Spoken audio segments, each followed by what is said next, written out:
Hello and welcome to another live stream. So today I will be painting on candle holders, and it's mostly going to be night themes because, well, I am preparing for our Christmas launch now, and so I wanted something, it's going to be quite a lot of winter and a lot of night, and so just to fit the season. So this is my first candle glass with Northern Lights, and that's what I'm going to be continuing this time. And welcome to everyone who's already joining.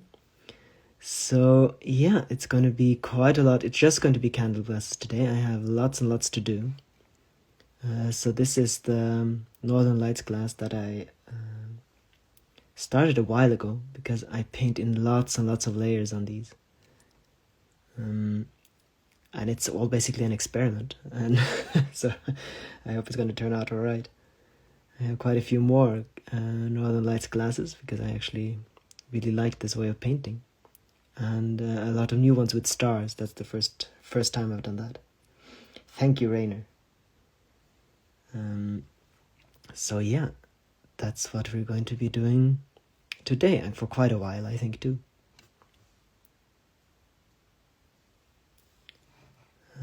So with these glasses, I paint in lots and lots of layers.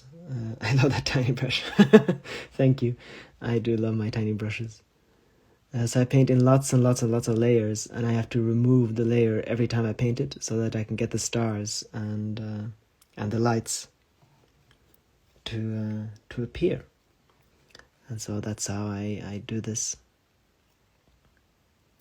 And I think for this I would like a lot of trees in the foreground.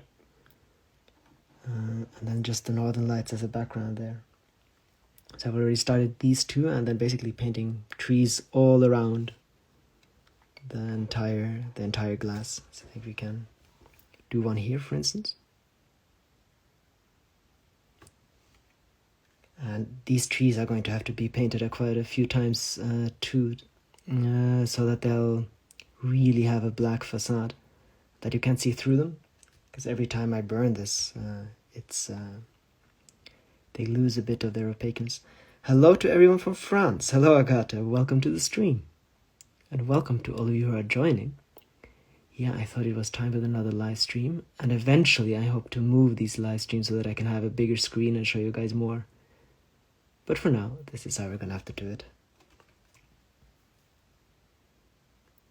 So yeah, feel free to chat with me, with each other, and do whatever you like meanwhile. And this is gonna go on for a few hours now. Greetings from India. Greetings to you. So, and as always, I'm going to be repeating the things that I'm responding to so that if I upload this to YouTube later, it's going to be possible to follow along there as well. See, I think actually there's going to be only nighttime candle glasses for this live stream.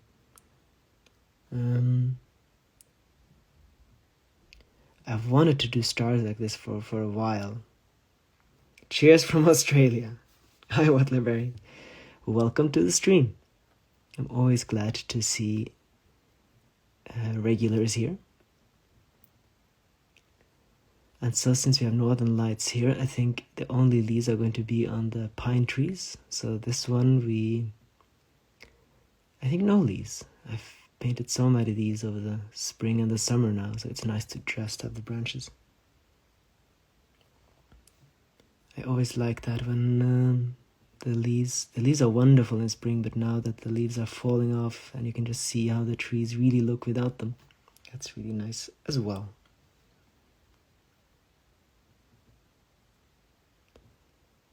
And so my plan was actually to wait with Northern Lights until I can see more of them when we have moved, but I couldn't wait, and so now I have started to paint Northern Lights on everything, and this is the first one on an actually candle glass. Hey, hey Bruanish. Welcome to the stream. And yeah, everyone, feel free to just chat and talk. This is all informal.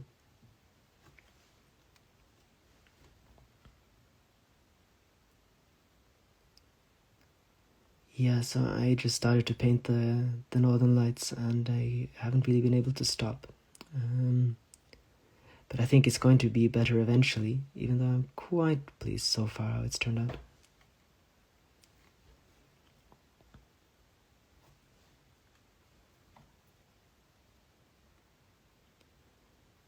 Beautiful, thank you. From Tasmania. Yeah, I suppose that this time of day might actually be better for Australians and Tasmanians than for most other people. I kind of worry that most people have to work at this time. But of course, different places in the world, different time zones. And usually, people from Australia and so on can't really join these streams if I have them in the evening. Greetings from Germany. Well, very good. So some people can join me from these countries as well.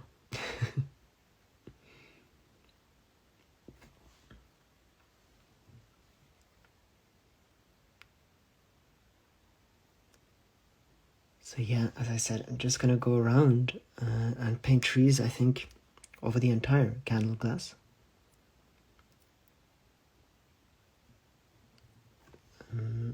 To have this mood here, and then I have quite a few ones with the moon, with snow and so on, and then the one in the background here too, with the water. So quite a few new ones that are different than the ones I've done so far. I always like to do that it's not static, to try some new things. Even though my style doesn't change much, at least the things I do paint, and I can try out different and new things.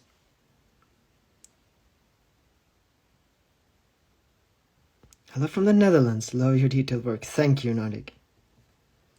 Nordic woodland art. I appreciate that. Thank you. Maybe paint some southern lights as well for the Australians. Well, absolutely. Well, for the Australians, they can very much... This is, of course, from the imagination as I paint, as I always paint. And so I see no problems with this being southern lights. The Aurora Australis, I think it's called. Absolutely. And I would imagine that the southern lights basically look exactly the same as the northern lights. I cannot see any reason why they should be any different.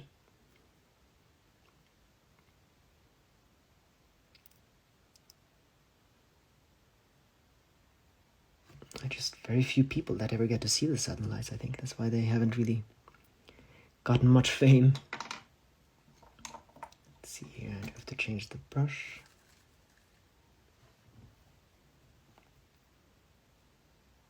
So especially since this is the first time I've painted the northern or southern lights, I would like to kind of hide some of the features that I'm not as pleased with these trees. Hello everyone, Elizabeth Ryder says hello to you, welcome to the stream. I'm glad you could join us here. Quite a few more people joined us than I actually thought. I thought this time of day would be so bad for most people that I would just basically sit here and paint alone. I'm very glad that so many of you joined.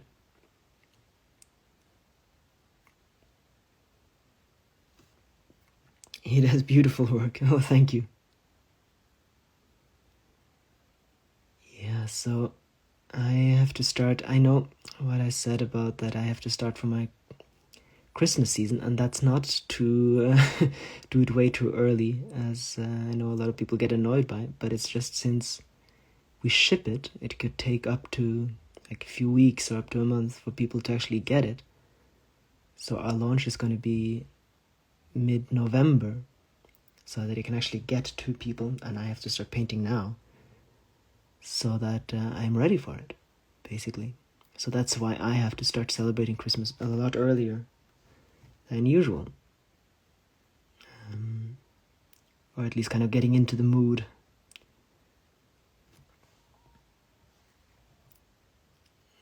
But I think we're gonna have snow here now, mid-October maybe, usually. So that's gonna help. So calming that you're painting it with a candlelight in it. Yeah, I like that. I really like that.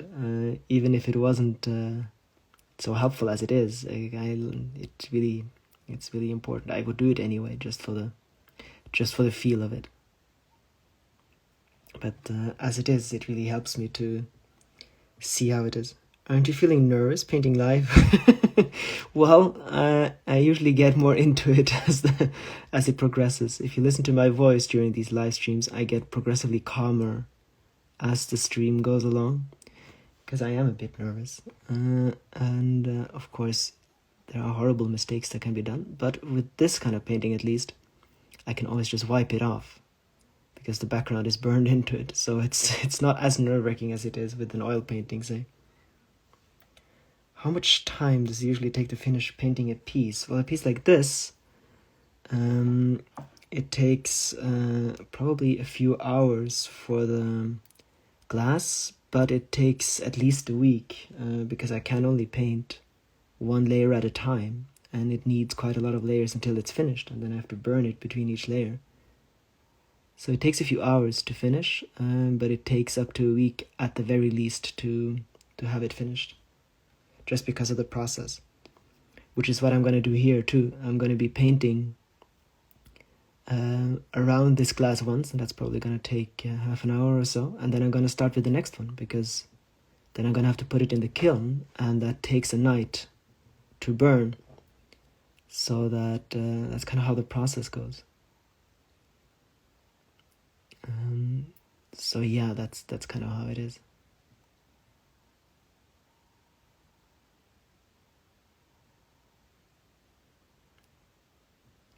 But yeah, the first live streams, I was a nervous wreck. It's getting better now that I kind of know the process and know how it works. And of course, I mostly paint things that I have painted quite a few times before, so that I'm, for instance, able to talk while I paint, because if it's something completely new, then sometimes that doesn't really work. And I wouldn't necessarily have taken you guys along at the beginning of this class, because I had no idea how to do this. I just knew I wanted to paint Northern Lights. My school year did not start now, which makes them able to join the live stream, but that's pretty impressive to see that we're 12 here. Yeah, I agree, absolutely. But I mean, people can work from home now, and so on, so maybe it's different now than it used to be. But yeah, these Northern Lights classes, that's really a journey to paint, because I had no idea how to do it. And so I've landed on a way to do it, but I'm sure that's going to develop quite a lot. Do you prefer trees in the winter without leaves or branches? Oh, that's difficult to say. I usually, I often live in a different season than is currently. So in summertime, I really miss the winter trees, and vice versa. So in the late spring, I was always really long for the trees to have leaves again. So it kind of changes with what's been. So right now, I'm really looking forward to the trees being bare again, and to be able to see the branches. But I'm glad for the change, so there's no clear preference on my part. It's more that I like the change, and I like, hello cute animal stones, welcome to the stream. Glad you can make it. Yeah, so I really like both, but it changes throughout the year, basically. But I think trees with snow is probably my favorite. If I had to choose one season to live in, it would, well, that's very difficult, because I like all kinds of plants too, so I wouldn't choose. That's my answer. Hey Shivani, welcome to the stream. So glad so many of you could join at such an inopportune time of day. This is obviously my work, so it isn't for me. But yeah, I'm really, really glad that so many of you are here and are able to join. I think the next class we're going to paint is going to be one with the moon. There, I think quite a few interesting new things. And especially the stars here, that's quite a process. Because the stars are not painted on, they're just where I scraped away the paint. So I paint a layer, and then I scrape away the paint on every star, and then I burn it, and it's probably been burned 7 or 8 times already.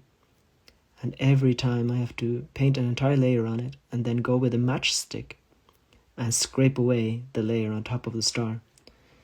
But that's kind of the only way I found to make stars. Because, hi Kalle, welcome to the stream. Lovely to have you here.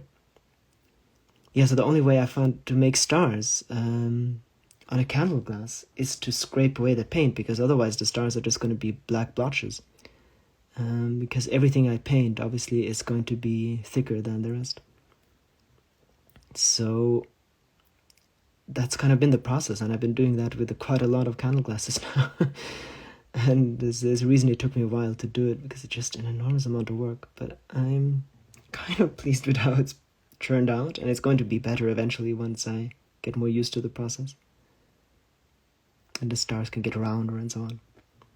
You and Lena inspire me to live in nature and create art someday. Oh, that's wonderful. This is my dream. Oh, brilliant. Absolutely. I'm very biased, but I absolutely think you should live in nature and create art. It is a wonderful life. I can recommend it. Hey, so nice to see you painting again. It's very meditative. Thank you. I am so glad to see you here in the stream too. And I'm always glad to know that people are enjoying it and can take some calm from it. That's one of the things I always love, that response to these streams, that it's a calming, relaxing part of the day. That's something I really appreciate. I always thought I've talked about this quite a lot of times. Hey, Kalle. Welcome to the stream. Glad to have you here. Loved your last video from Talasbjörn. That was really wonderful to suddenly see everyone together. That was a lot of fun. So that I'm pretty sure that most of you who are here in the stream and are going to watch it in YouTube already know Kalle Flodin. So I don't think there's any much introduction. He lives in nature too. And just visited some other YouTubers that also live in nature. There's really starting to be quite a lot of different people.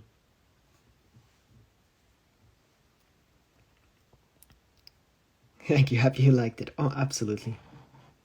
You are very welcome, and I really love the nature shots and so on too.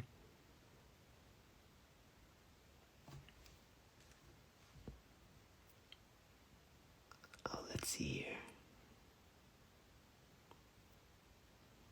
Oh, I think these trees can go together.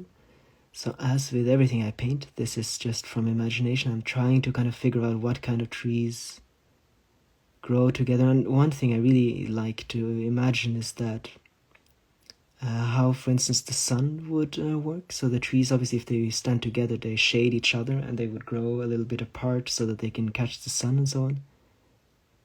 To create these kind of growth stories always helps me to just kind of intuitively figure out where I think the branches should be and so on.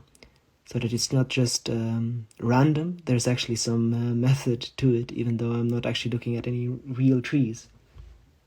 So for instance, if the sun comes from mainly this side, then this would kind of grow and bend this way, and this would have the branches on this side to catch the sun that comes around and so on. I always liked that part of painting from imagination. I'm still amazed how you can talk, have a live stream, and paint something beautiful at the same time. Thank you. Well, I loved it. So ever since I found out that I'm actually able to do this on these live streams, it's just been so much fun, and I'm so glad that it is possible to do. Twin trees, exactly. That's also wonderful, knowing that a lot of trees grow from the root, which means that it's the same tree, but just lots of growth on top and then the same root system. Let's see here. Here we are to the larger part. Yeah, so for instance in the bottom here, I had some problems getting it right with the lights and so on. So I thought I might kind of tried to hide that a little bit with different trees. And as I said, this is my first Northern Lights glass. I love the effect already with the candle burning. Thank you. I do appreciate that. And yeah, so I think it's going to be more impressive eventually, but I am glad that it's turning out all right. And I think I can do some more experimenting with different colors and so on, so that the light is green and blue and purple and all the different ways that the Northern Lights can be. But it's a learning process, as anything.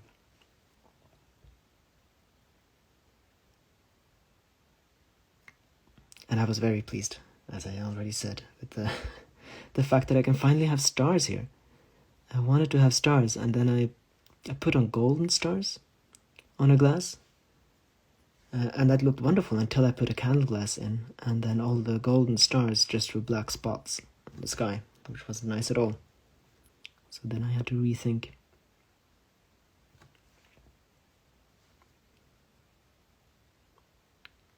But yeah, soon we are going to have our own Northern Lights.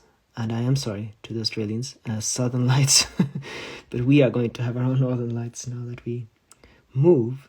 And I am sure that in Lena's videos there are going to be a lot of Northern Lights appearing now that we're further up north and with less light pollution.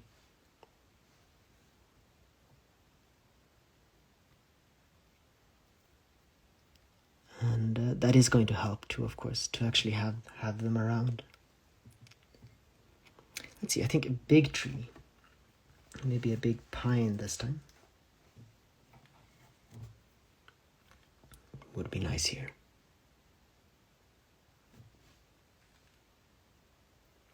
You're such a calm person. Well, at times.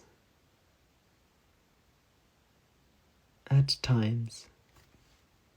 And of course, painting always does that. It does calm me down too.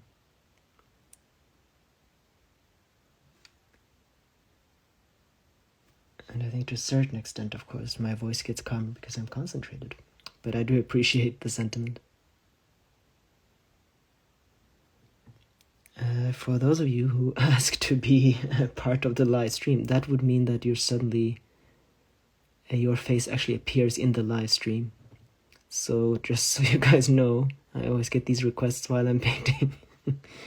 From which point are the Northern Lights visible? So the Northern Lights, when are not a calm then? Well, let's see, in the cities when a lot of things are happening, I can stress out quite quickly, which is probably why I live in the forest. So the Northern Lights can be visible all the way to Italy, but very rarely. That changes quite a bit. So even in Oslo you can see the Northern Lights. But I'm not sure how much you know about the cities and so on, but from Trondheim on north, then you can see them a lot. So that's about, I'm not entirely sure, like 75 degrees north or something. So the Northern Light, it does change a lot, according to how strong they are, where they're going to appear. But yeah, so mid-Sweden, mid-Norway, Finland, Iceland, so from that kind of place, then the Northern Lights really start to be strong. Yeah, so I can get to Kale's question. When am I not calm? Yeah, well, so if too many things are happening, then my stress level can kind of start to grow, and then it can get out of hand. I am sure it is not a coincidence that I paint landscape paintings in nature, in these landscapes without anything. That's when I feel the calmest, and I can actually calm down, because I do have a tendency to become anxious too, which is some state of mind that I really hate. When life just becomes too much, and I'm sure that everyone can relate to that, when just there's just too much happening. So this kind of a calm, relaxed life really fits to that, and makes me less anxious. Could you stay calm traveling to the city? Well, it very much depends on what I have to do there. So I can kind of, to a certain extent, just shut off and kind of just let things happen. But it very much depends on what I have to do.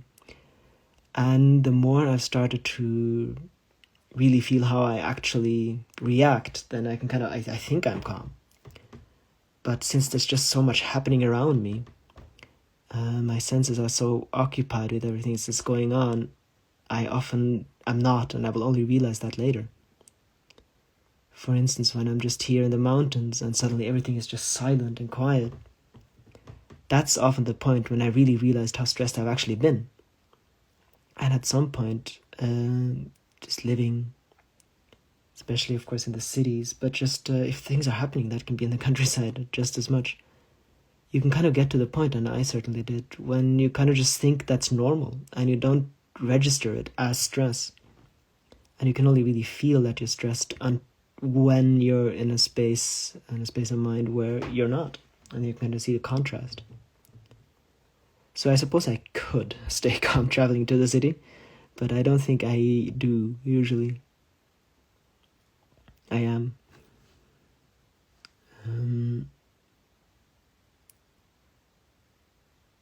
So a bit of a complicated answer there, but yeah, something like that.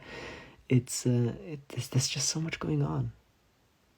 And of course, now that we've lived so long, and it's probably going to get quite a lot worse, just so far away from everything, it gets a lot more. I mean, it's not necessarily bad. Being a bit stressed or something's going on isn't necessarily a bad feeling. It's more the anxiousness that I don't like. But of course, sometimes it can be nice to go into the city and things are happening and there are lights and there are people, and I mean, that can be a wonderful thing.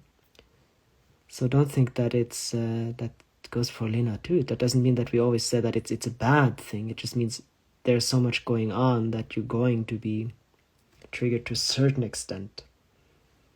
But that's not necessarily in a bad way. Just often. Lovely to talk to you. I wish you and Lena all the best. I hope you both continue adding to the beauty of the world. Thank you, Talia. That's really nice of you. Welcome, Emma. Welcome to the stream. Lovely of you to join us too. There are so many more people here than I thought there would be at this time. I'm just going to say it again. I'm very pleased about that. Remote living is always so peaceful.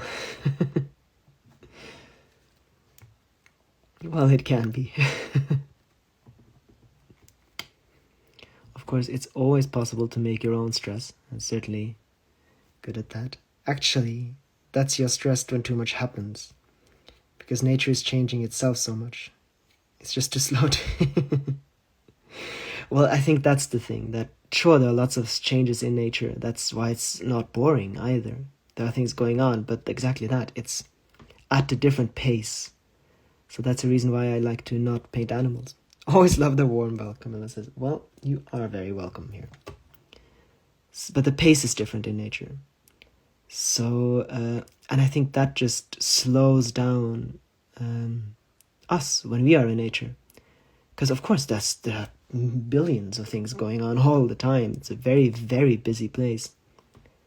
But it's different, and it doesn't want the same thing. It doesn't demand the same things of you. So just because a lot of things are happening doesn't mean that it's a stressful place. That can be calming in and of itself. It's a different kind of pace. It's a different kind of being, and it's a more natural. I think we're very... it's very natural for us to be in nature. We are very much built to understand the things that are going on.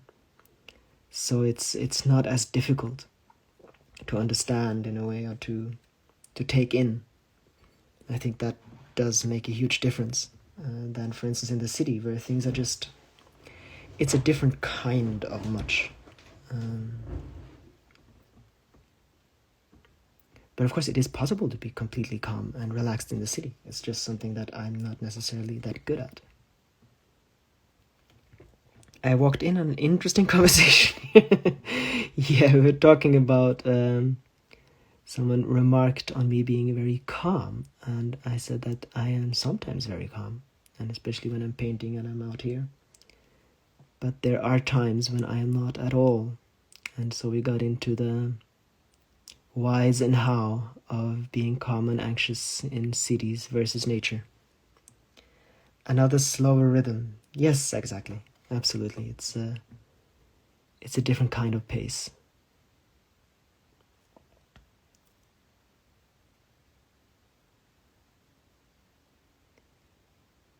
And yeah, just of course in winter there's not much going on at all. So then you suddenly have a very different feel.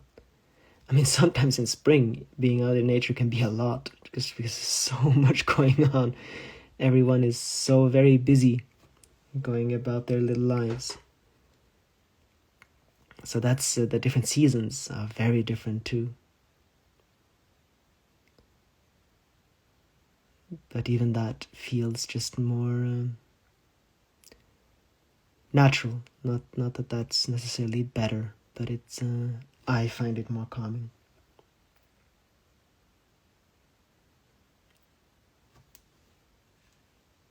Let's see here, we're almost... yeah, we have a little bit more. I think it's just going to keep going. So this is not the last layer on this candle glass. I'm going to burn it, and I'm probably going to add quite a few layers so that it gets a bit darker and the stars get a bit brighter and the northern lights get a bit brighter as a contrast too. And I'm probably going to add a layer to the trees so that they get so that the contrast there gets darker.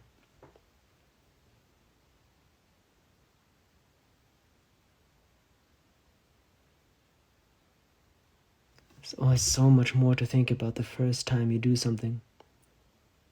So with this Northern Lights cup, it's going to be so much easier when I actually know how I am going to go about it and how I'm going to do it. And I've experimented with so many different ways of removing the paint to show the Northern Lights, for instance. It's been quite a daunting challenge, but I think that's going to, yeah, as I said, it's going to get easier once I get used to the process.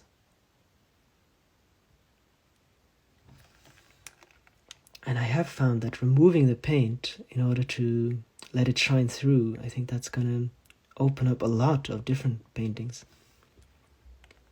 I have started one glass painting where I removed the colors of the sky to just reveal the flowers, so that when you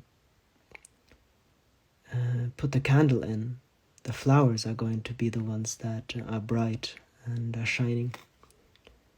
So there are lots of different opportunities and different ways of doing it, I think, that I still haven't explored. I've only been painting on glass for about 1.5 years now. So it's just really at the beginning. What do you like the most about the long dark winter in Norway? Now the most? Well, I think the most is just this calm that sinks in. Especially after the incredibly light and sunny summers. It's so peaceful.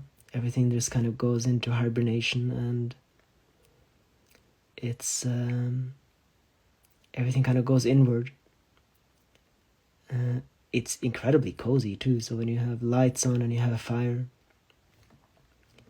But I think the main thing that I really love about it is just it's just calm that everything gets.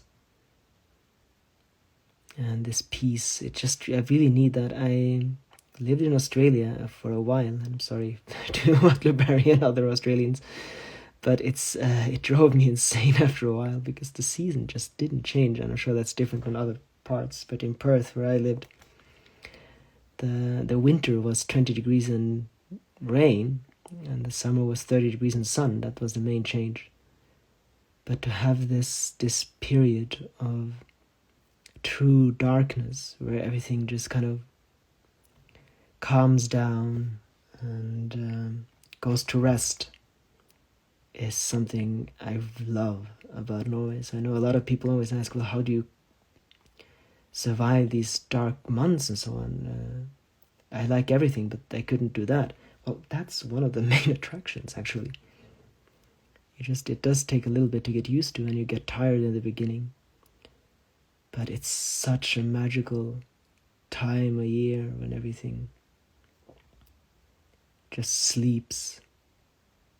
And then you have the stars and the full moon, and then when the snow comes, there's a different kind of light. Because the world just lights up again, and suddenly it's not so dark, but it's still peaceful.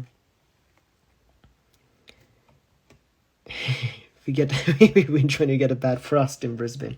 Yeah, I thought so.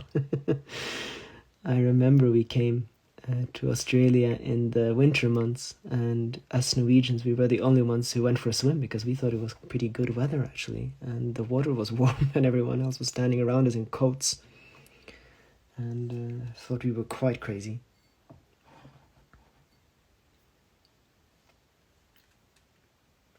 So I love it when it's starting to get dark as it is now. It's very noticeable. And the sun is going to, this is just because we have a hill here basically that obscures the sun, but further north, the sun is going to disappear soon.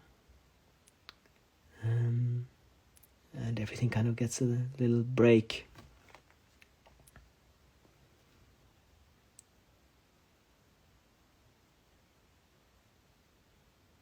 And when this first snow comes, it's just so magical.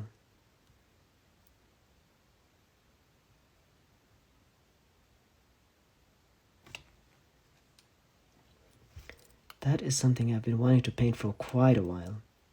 I'm not going to do it today, but I am going to start trying it out and seeing how it looks. To paint leaves and so on, and branches and everything with frost on it, I think that could be wonderful with a candle glass in it. But it's like the Northern Lights. I have to experiment a bit and figure out how to do it. It's not necessarily the easiest thing.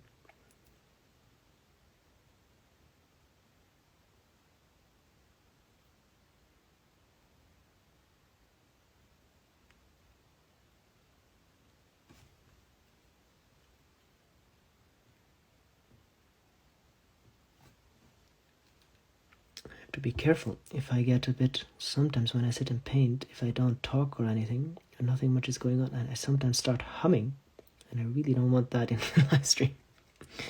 Sounds like an awesome idea, thank you. I think so. I think it could be lovely with snowflakes, for instance, too, but just this frost, and then I think everyone knows how it could look. It's just with the sun shining through, and you just have these basically just lines outlining the frost.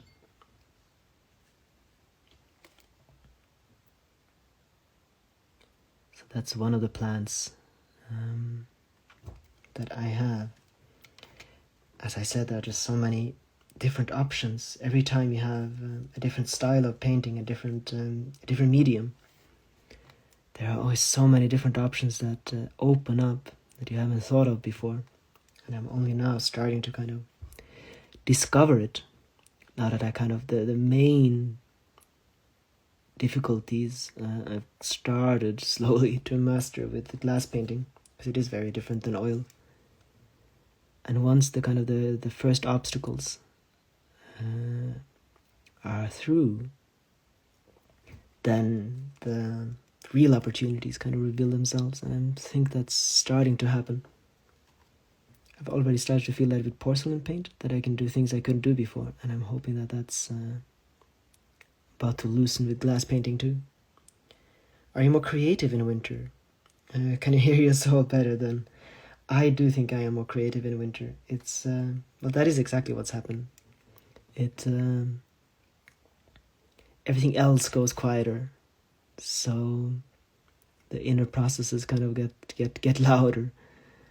And it frees up something. There's so much happening in the spring and summer around that I feel often that I'm mostly kind of reacting to what's going on, while in winter it's a different kind of being there.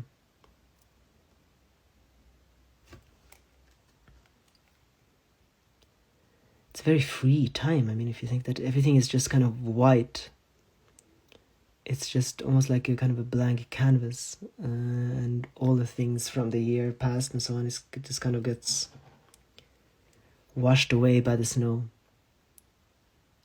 and you can kind of start afresh.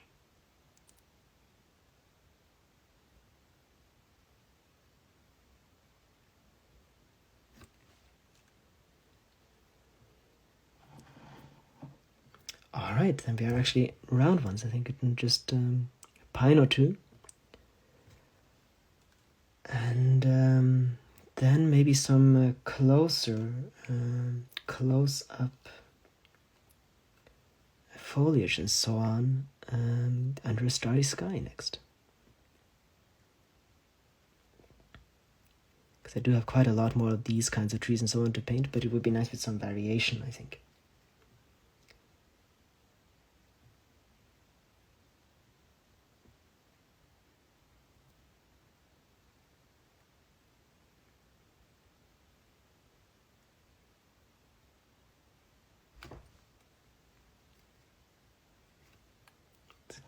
In the middle,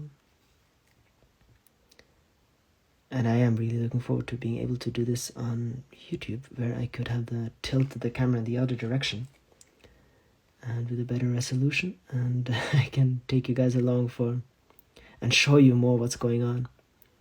But as I said, that's gonna come later.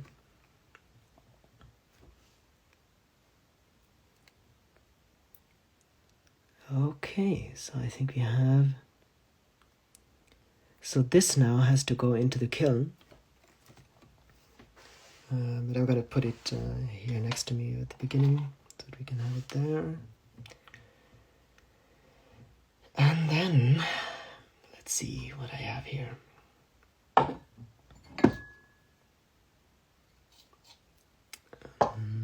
Well, actually, since we're talking about winter, it might actually be nice to do something more wintry. I can totally relate to that a lot. Going outwards versus calm, room for creativity. Where everyone seems to get back into their houses winding down. Absolutely. Well, got to run. Hopefully catch the next stream for a bit longer. Absolutely. Well, nice to have you here, Senpai. And until next time.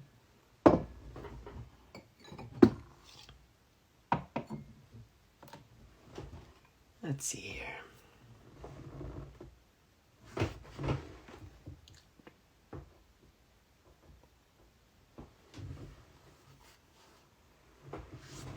Yes, I think some larger foliage first. Oh, this is actually the winter one. Okay, never mind that. We're going to do snowy trees. That's what's on the menu here. Very good. Okay, so that's just going to be trees in the same size, but this time snowed down. So what I do with the candle glasses is that I paint on, I probably have like 80 at the moment, and I paint them in lots and lots of layers, and the layers just seem to be getting more and more layers as I progress and I learn more. So in order to have somewhat okay production speed, I have to paint on huge amounts of layers every day, even though some layers go pretty quickly. And so I just have a lot of glasses I can show you guys. Here I have, these are just some of the candle glasses that I'm working on right now. And here you have the colors and my palette. And there we are. Okay. Thank goodness for the Earth's molten metal core. Yes, the magnetism, I suppose you mean, for the northern lights. And there we are. Okay, so just going to do exactly the same now, but there's going to be snow on the trees. And I think the main problem is that it's not going to be as dark, but I think I can make it darker than it usually do, just so the contrast is a bit stronger. And then I can light it up later at a future layer. I love so much of the winter vibe you described. Absolutely. Well, then it's a good thing that we are doing a little bit more winter here, I think. Okay, so just actually one of the lovely things about painting trees in the winter, at least the relaxing thing, I do love to paint the details that I just painted. But painting these kinds of trees is different. You don't have to look as much as the particular branches. It's more to imagine how the branches would be when they're laden down with heavy snow. So that's the main thing now. And I think the stars, the same thing here with the stars. So that's not spots that are, you probably saw that when I lit the candle, that these aren't white spots that I painted on, but rather where I scraped away the paint while the paint was still fresh, so that the stars can shine through. So obviously when there's no candle in here, you won't be able to see the stars.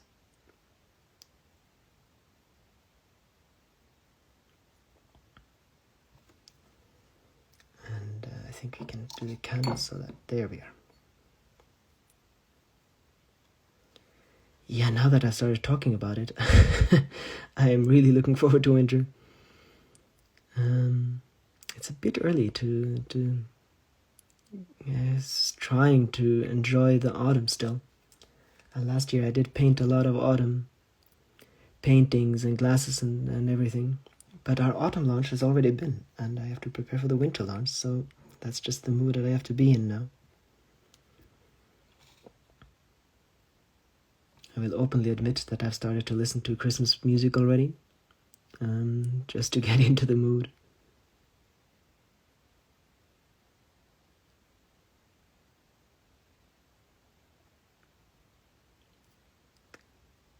So yeah, painting trees that are laden down with snow is just a very different process. I always liked it. It's quite meditative because you can just yeah, it's not as, it is kind of detail work, but it's almost more intuitive. It's difficult to describe. It's yeah, it's different.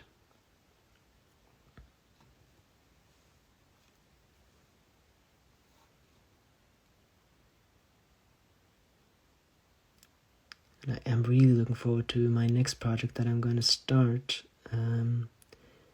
this winter. So once we have the winter, the Christmas launch and so on, and there's going to be some time during the winter months, especially after Christmas time, and not so much is going on in the shop and so on, to paint some much larger oil paintings than what I've done in a long time.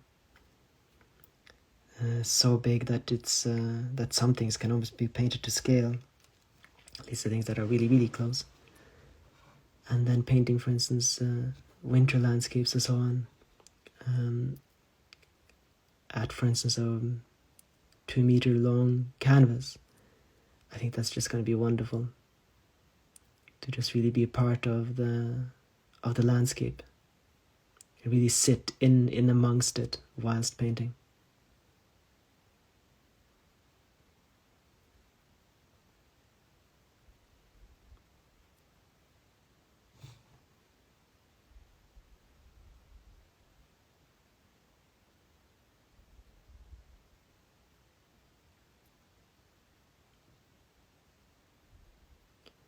So here I think after it's been burned once, I'm going to paint a bit more light and so on top of it, so that it's going to be more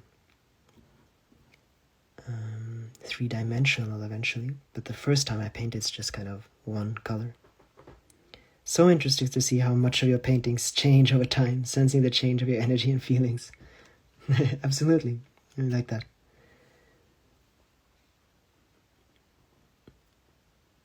It's going to be interesting too to see how they change now that we actually move.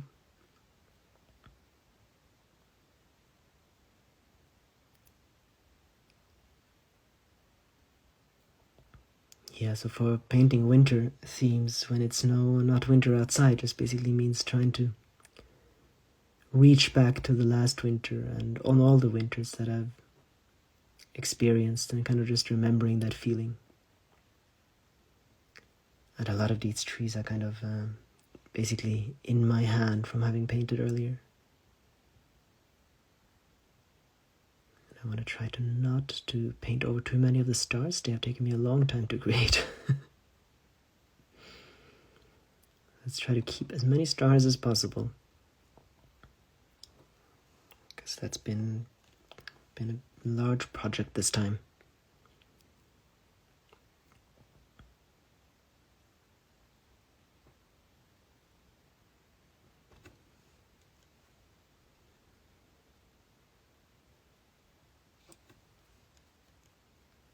Yeah, and the one in behind is basically the same kind of a theme, but they are going to go into different directions eventually, I think. So I think it, for instance, the other one doesn't have stars, and I think and it's much lighter, because I haven't painted as many layers on it, because I didn't have to, since it doesn't have the stars. And in order to get the stars to really shine, I need quite a dark background. But there I think I might light up the sky, for instance, with some whites, whilst here I like the fact that it's more in the background, and the focus can be on the stars and the trees. I will spend the next winter in Germany. Can't wait for the snow. Well, that very much depends on where you are in Germany. There are lots of places in Germany that still do have snow.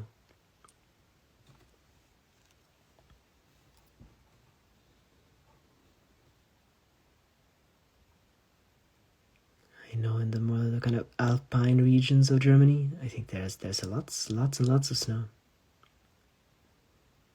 But of course, I know Lena mentioned that in Hamburg, where she used to live, there isn't snow anymore.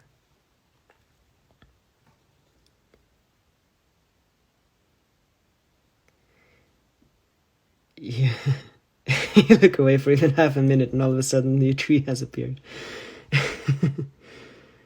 Well, they have to grow at a certain speed if I want so many of them.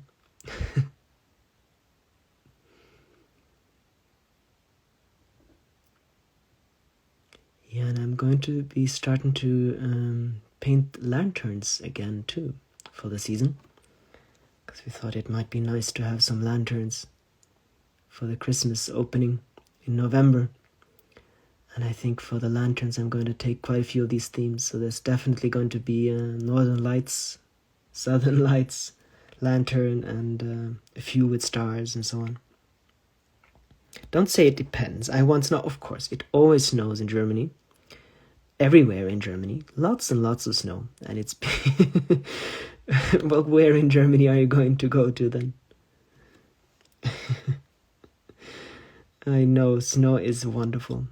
I know in Oslo it stopped, basically. There's not really a guarantee anymore of snow in Oslo, for instance, where I used to live. And I always found that really sad. But if you are in Germany, you can always travel to those parts that do have snow. So as long as you can travel a bit, you are guaranteed to experience lovely snow. There's always going to be some place quite close by that has snow.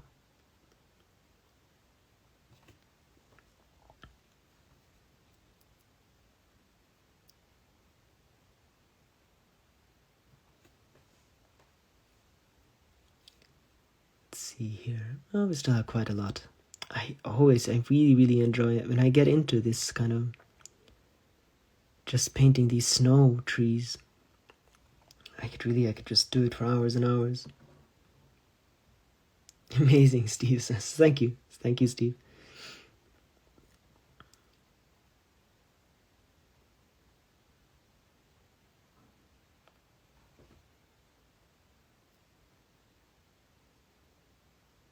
Well, that was one of the reasons why it's so important for us where we live too. It's just to have these seasons, and I have to have snow guaranteed where I lived. It doesn't really work otherwise. It's too important to me.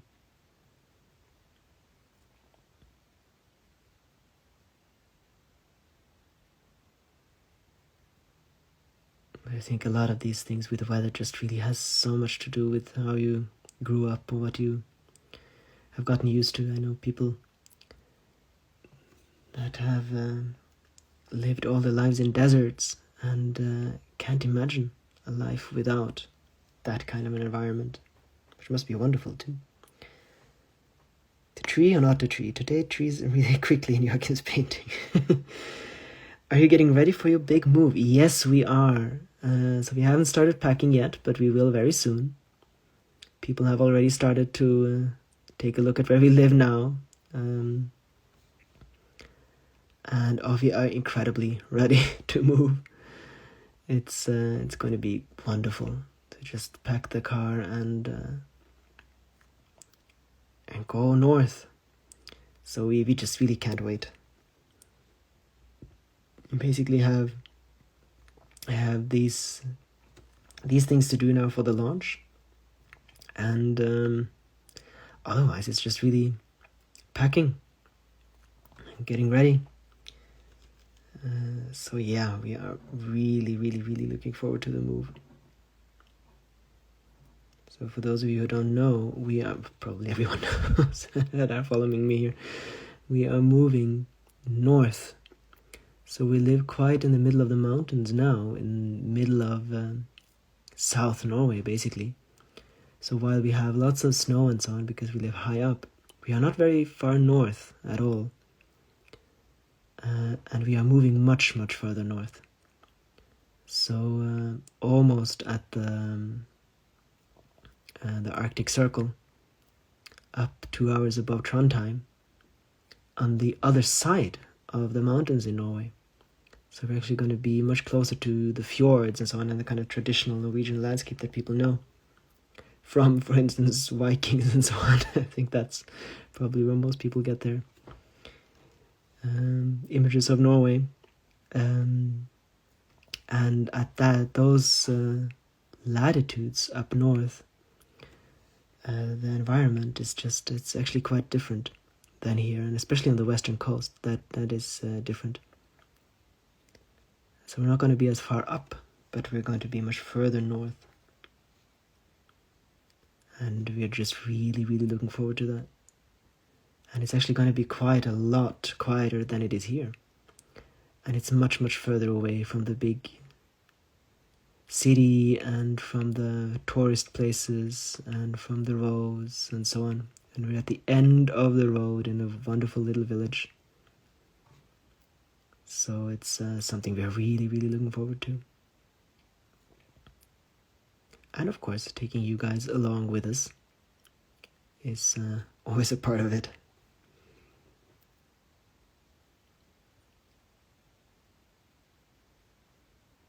And we are going to be moving the 1st of November. And now it's actually getting quite a lot closer. Thanks, Agata, that made me laugh. What was the comment from Agata there?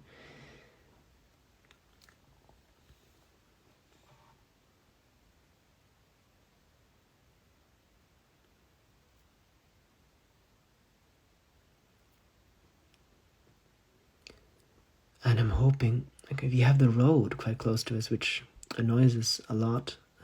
Sorry to everyone who has a lot bigger problems than that.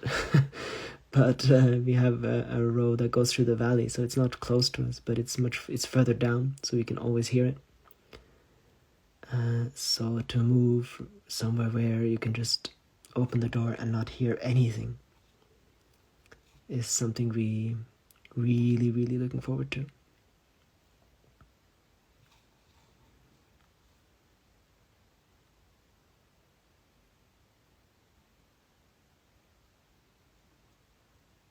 And there the feet exploded in tree emojis. That's always very welcome. But of course, I'm noticing a lack of snow on those trees.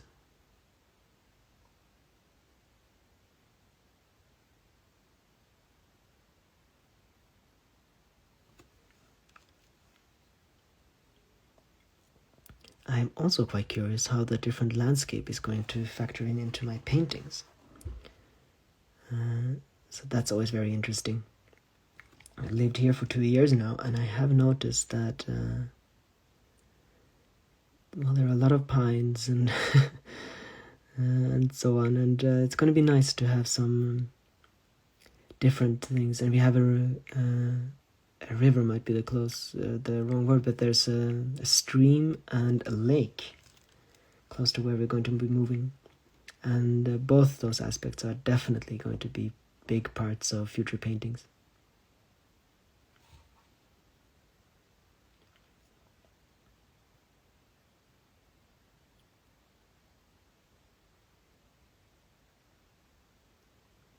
I don't think I've really ever painted a proper, well, actually a few times, but an iced over river. It would be wonderful to have that so close by that I can really study it and get it to be a part of my paintings. Well, not it, but the general ice river.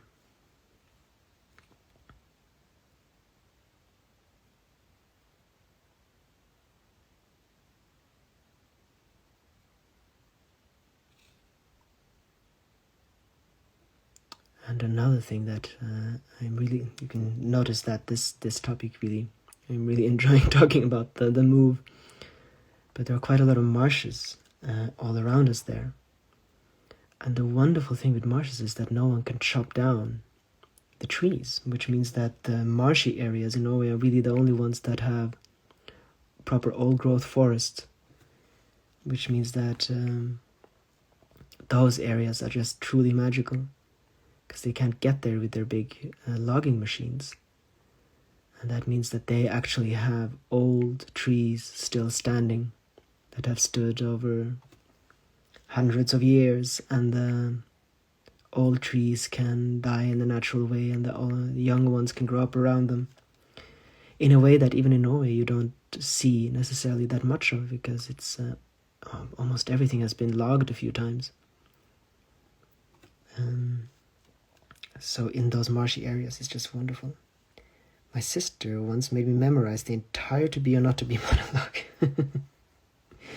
Wow, cool. Elizabeth says, yes, I think it absolutely is. And for instance, in the winter, it's beautiful, because then, of course, the marshes then freeze, and you get a layer of snow, and you can go on skis through them.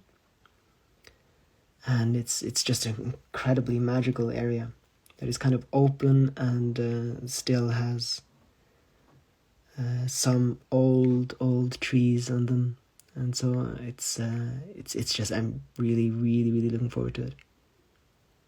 And it's going to be quite close to get above the tree line too.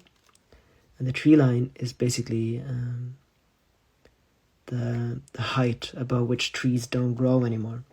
And the further north you go, the lower the tree line is, for lots of different reasons that I'm not entirely sure about myself. But at that latitude, the tree line is almost at like 500 meters or something. So you don't have to get very far up to get above the tree line. And in the winter, it's just incredible, because if you have like a meter or two of snow, it looks like a white desert.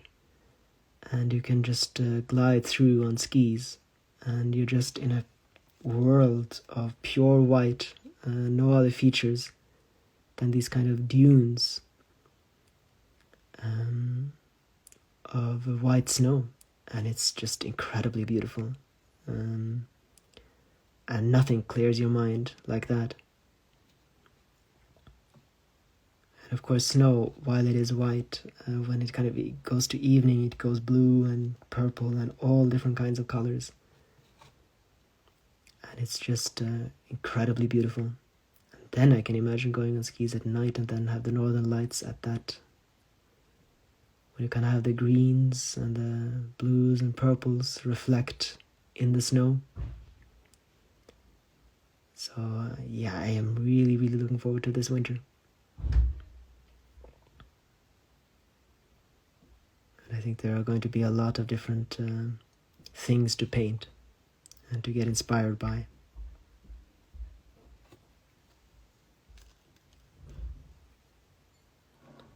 Oh, almost gone around once. And that means it's going to be time to get to the next one.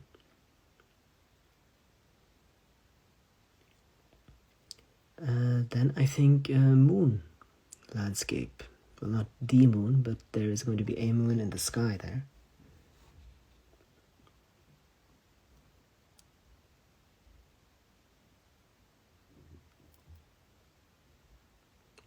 And I think I'm going to do the thing that I wanted to do with the last one, to actually have it a bit more close up. So I'm just going to go around here, paint some blues. This is not going to be the end result on this glass. As always, I'm going to have to burn it quite a few more times and paint it a few more times and so on. But I think it's this is kind of the main way it's going to stay. And I'm going to put this away. And then we have the moon. See, is there already a... Yeah. There we are.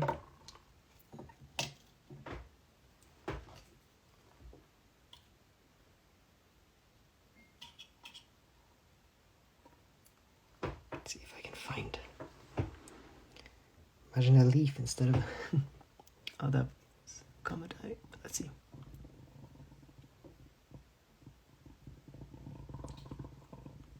Oh, this isn't too easy. I have to get a different one.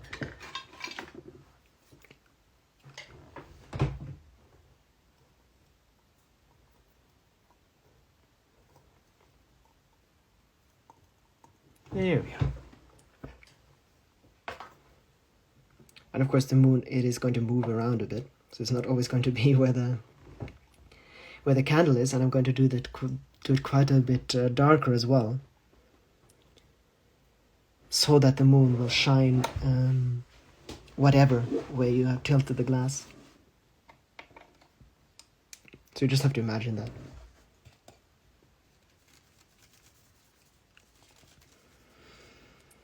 Okay, and I think not moving away from winter really, but early winter, late autumn. So still grass and still plants.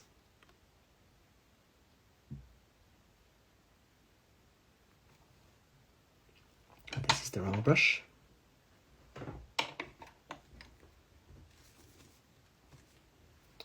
Okay, let's see.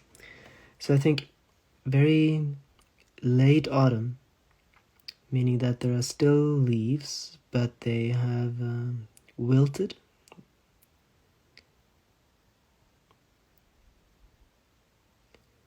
And are just hanging down, and then eventually I will probably be painting some frost or something on top of it. Have you ever painted seascapes, Joachim? Yes, I have. When you ask, this might be the next one actually. I can just put it there. Here for instance, we have a seascape.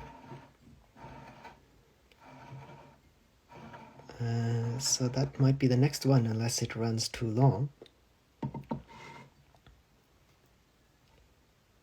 So I have, and I'm going to be doing more of that. So one of the last journals I painted, for instance, was a seascape. Let's see here. Oh, nope, I need it like this. There we are. Yes, I have painted seascapes. It's just that since I don't live by the sea, I don't have it fresh in my mind as much. So I don't paint a lot of them, and usually they're kind of more lakey than seas. I would like to paint more seascapes, but I would also like to just be more close to the sea, which we actually can now when we move, so that I can have a bit more inspiration as far as that goes.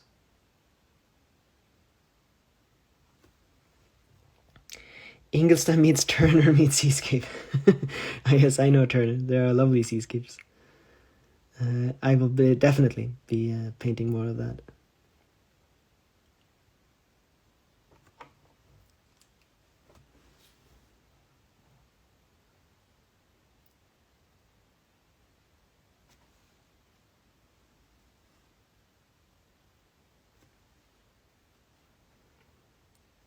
Let's see, I have some shadows in front of the... Oh, that was too big. There you can see if I make a mistake, the lovely thing with painting on glass is that the background is already burnt in, so I can't remove that. There we are.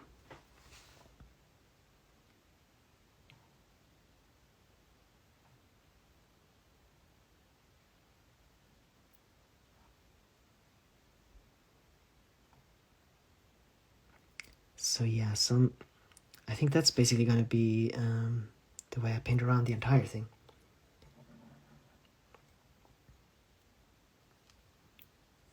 Plants very close up at autumn.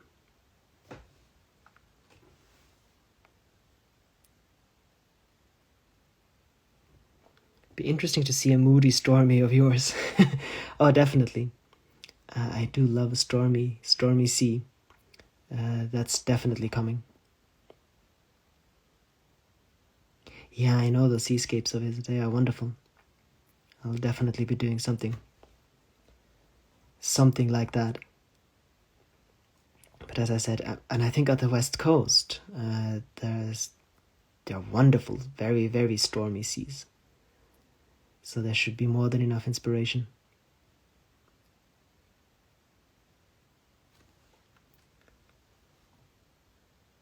So mostly I grew up around the Oslo fjord, which is a very still, docile little piece of water. It's a fjord. So of course it is very calm and quiet. But now that we're moving to the North Sea and the Atlantic, that's going to be very different. And the inspiration there is going to be completely different than what I've gotten used to.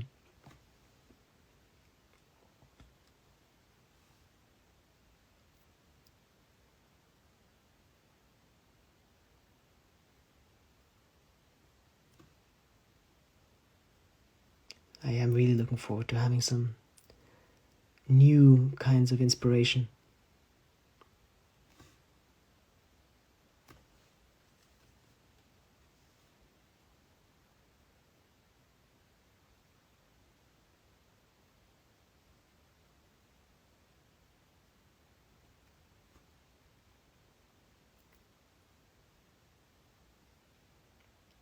Yes, I think what I can be doing, but obviously, as always, I have to burn this, and then I think I can paint some frost. I have some paint that glitters a bit, light blue, and I think that can be nice to paint the frost. Some of Turner's work in the National Gallery of London leave a lasting impression. Oh, I'm sure I've only seen them on my computer, but they do look wonderful.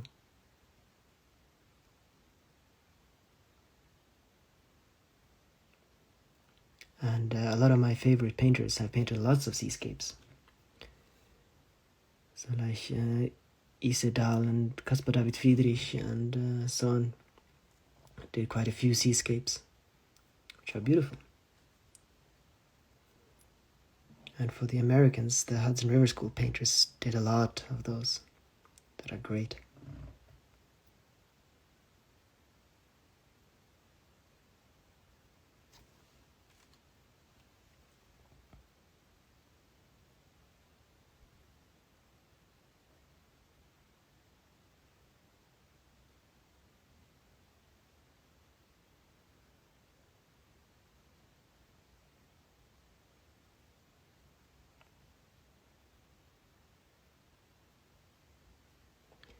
Can you paint when you have heavy, stormy feelings?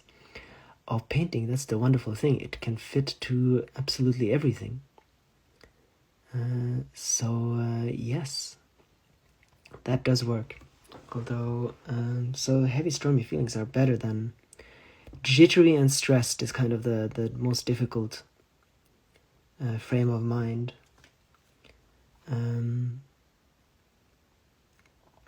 But absolutely, I mean, that can very, very nicely come out in the paintings. I usually don't paint the feelings per se, but I'm sure that the way I feel comes through in whatever I do, especially since I paint from imagination. I am very sure that kind of shines through the paintings. I know that different parts of my life, the paintings have changed quite a lot.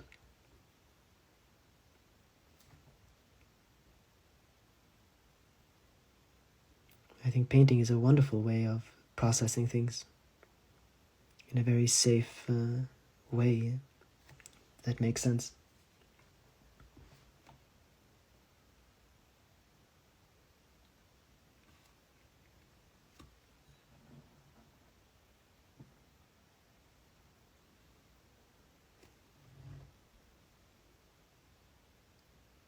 And I mean, for instance, a stormy sea is wonderful for exactly that. Or brooding sky or so on. I don't have the quietness to be here all the time, but I love to hop in here over and over again and see the progress and listen to you for a moment. Oh, that's wonderful, Rosina. You don't have to be here all the time. Yeah, just hop in whenever you feel like it. And say hi. I do realize that hours and hours of detail work. I'm not expecting you all to stay here for the entire time. I'm always glad when you stop by.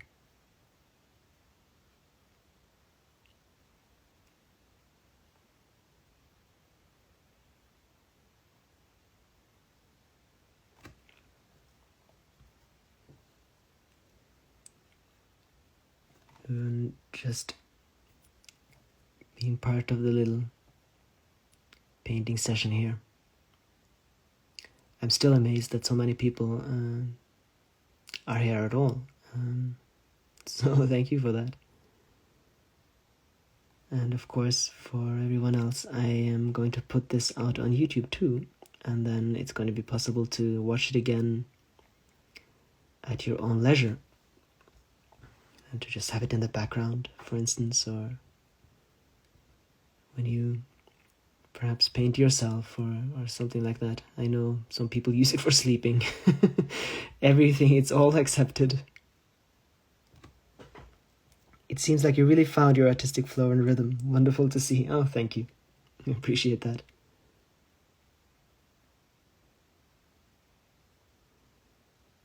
Yeah, I think I really have found at least what I know I want to continue doing. In the beginning, there's lots of experimentation, and then eventually you kind of just find what you like to do. In general, yeah, I realized. Yeah, so I've kind of, I think at least found out what I like to paint.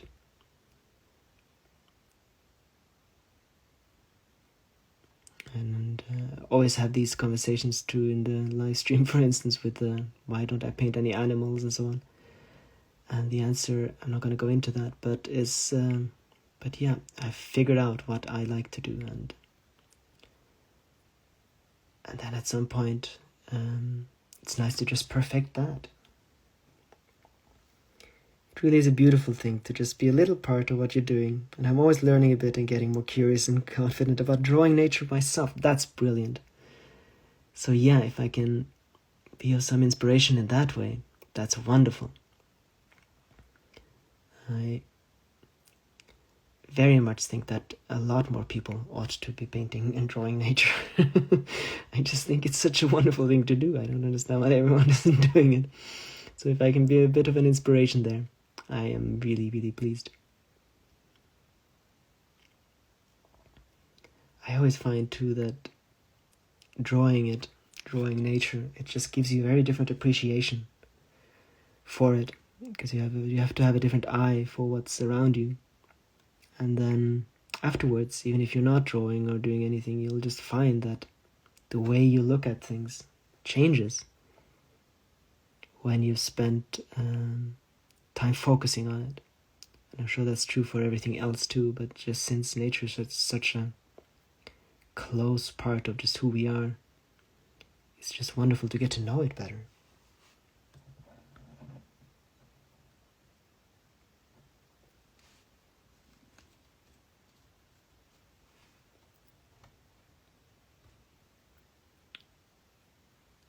Let's see.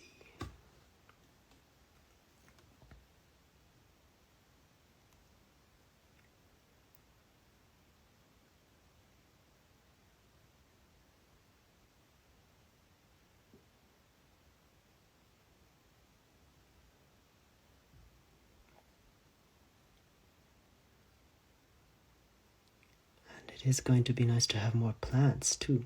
So I think so where we are moving to, it's going to be a lot more different types of plants because it's not as far up. We live here at about 650 meters above the sea line, which means that there's not a lot of variety. What's the most unusual to remote place you sent art to? And I'm wondering about the colors you're using. Are you mixing them with those powders and planning to start new materials, drawing? Yes, I can answer both of those. So the most unusual remote place I've sent art to, well, that's going to be difficult to answer because I'm sure everyone's remoteness is someone else's close. But the more unusual place for us being in Norway, I think was, for instance, in China or Malaysia. That's Chile we have sent something to. That's for us it's very remote, so I think that's with everything. I mean, Norway is very remote to other places, but I think in the sense that it's far away from us both in distance wise and just culturally, the things that we don't see much of the news from Chile, for instance. It's probably going to be Malaysia, China, and Chile. So the colors I am using are specially made glass painting colors, and those are exactly these. So they come in powder form, and I paint with lavender oil, and so you can't paint glass painting with water paint too, so mixing it in water and so on. But I use oil here as I do with normal painting. So they're specially made glass colors that you get from manufacturers, basically. So for porcelain and glass, they're a bit different, but it's basically the same. And then, I mix it with lavender oil and a thicker oil that I'm not sure what's in it, but to thicken it out.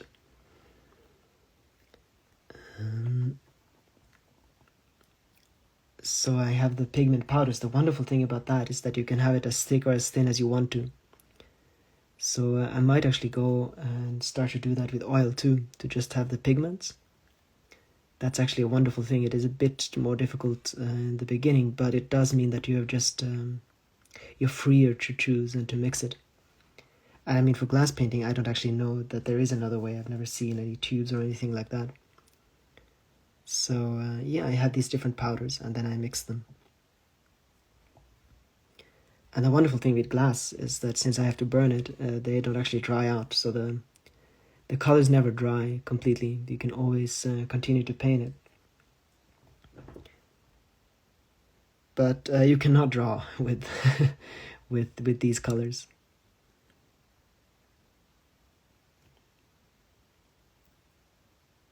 So they're very very very specific for glass painting.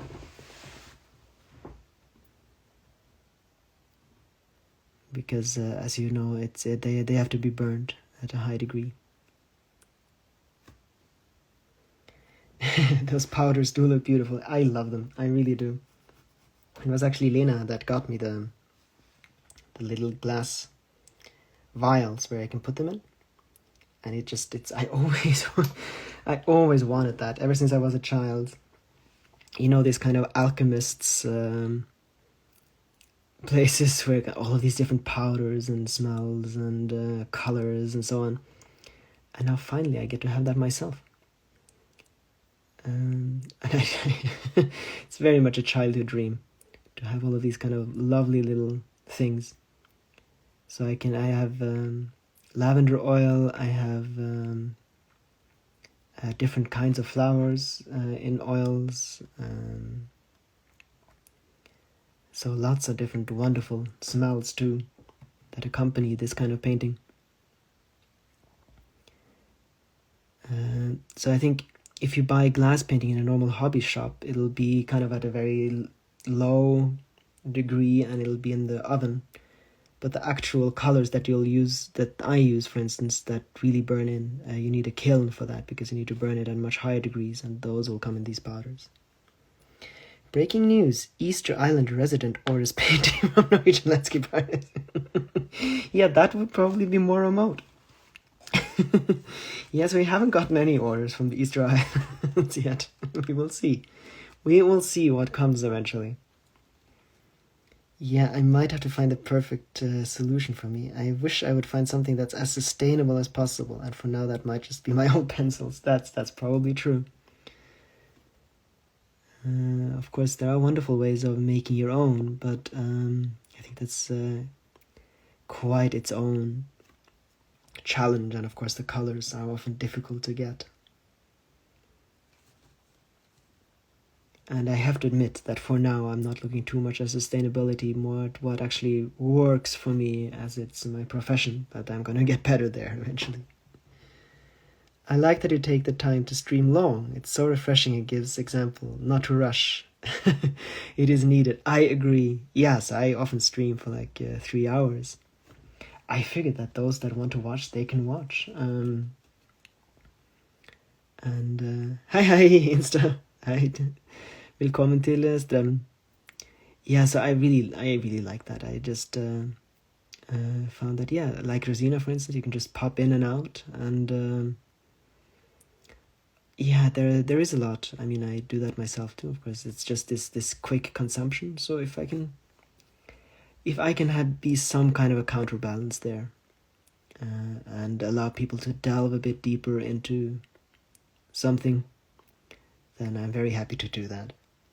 You can call me Moritz, or Moritz is probably the easiest, I think.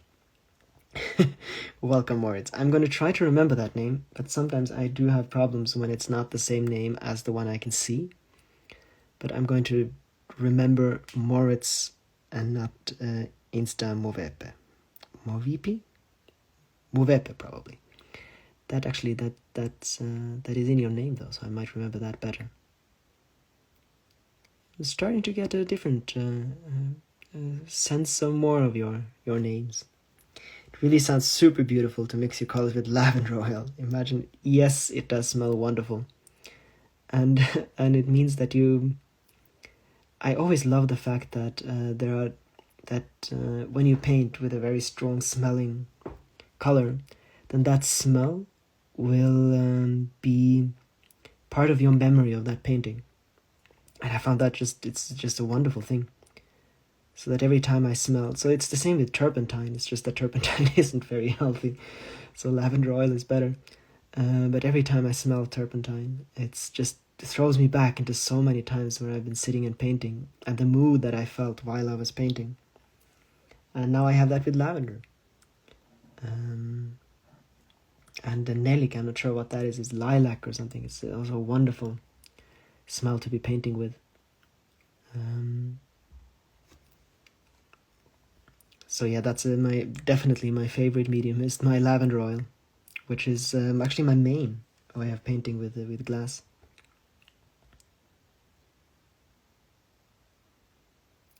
And very much healthier than the turpentine that I've usually used. Have you looked up Chuck Black's art? You probably told me about that last time, did you? I think I have not. I very, very often, if I promise to do something while I'm in the live stream, I'm so concentrated on what I do, even though I am talking to you guys, that I kind of keep forgetting it. So if I forgot, I apologize, and I will try to do that after this stream is done. I am jealous. My old pencils smell like an old school backpack. Well, you can always have some lavender oil next to you while you paint, while you draw. What of course you can do, there are Chinese fillers which I find wonderful. So if you want to be a bit more mobile, you can buy some fillers and have and fill them with colors, and then have a pencil with you, and that's more flexible, and you can actually paint but have pencils. So that might be something to look at. But you would really love his art.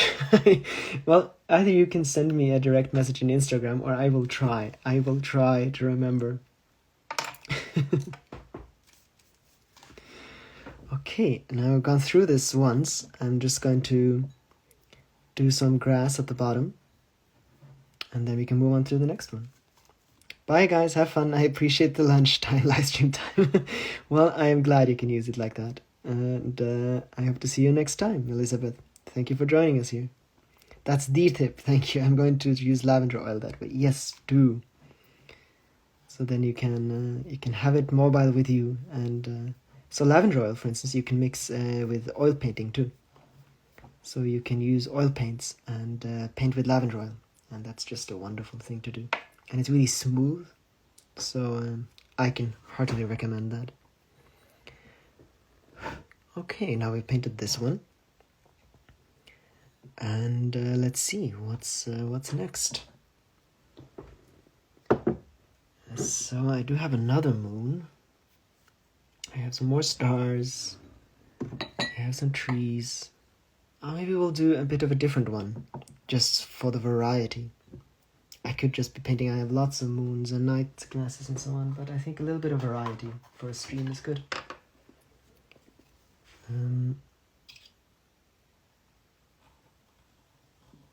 Let's see here. Is there a... No, there is not. I'm not entirely sure how I wanted to continue this.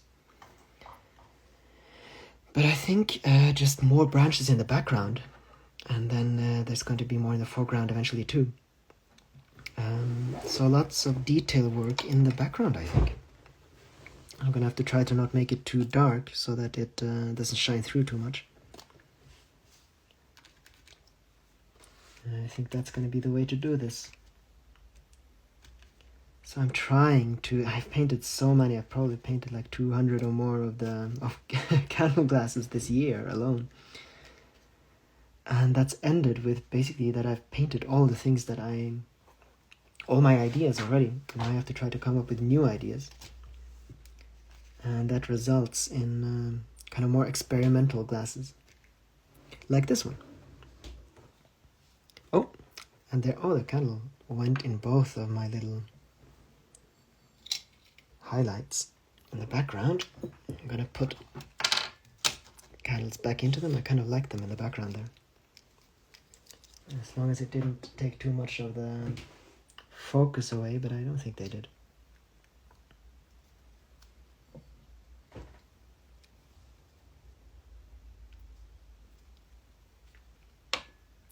No, the candle holder. The candle holder in the back. Oh, you mean the... Well, which one of them? Okay, we can have a little vote on this. So we can do this one, or we can do the one that I actually told you we were going to do. Or we can do this one. I'm going to renovate my goat's barn now. See you soon. Thank you. You do that, Rosina. And for anyone who's listening, Rosina has a wonderful YouTube channel. And I urge you to take a look at that, where she has adventures with cows, which is just beautiful. So, okay. The first one's to... Which one? Left or right?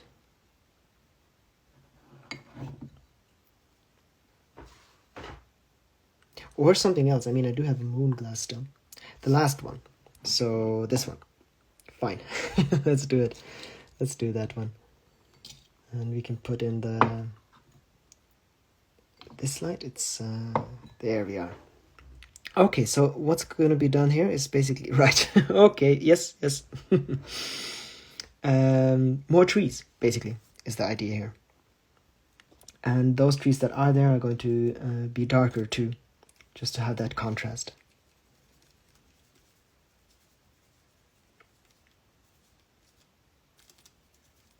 Let's see here. Yeah, yes, very much. I got your message, loud and clear. Okay, so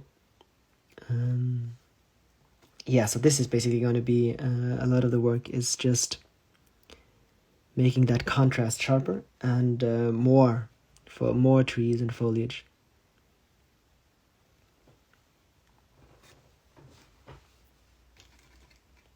Well, I am glad that you have strong opinions. That always makes it more fun to do these live streams.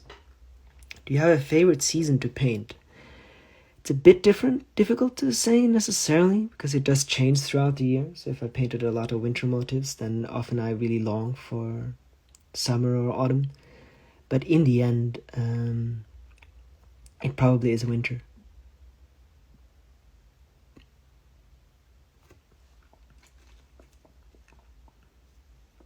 It's because of the colors. But it's not that easy. It really just changed throughout the year. And autumn is wonderful. So I think autumn and winter. And then of course spring is wonderful, as is summer.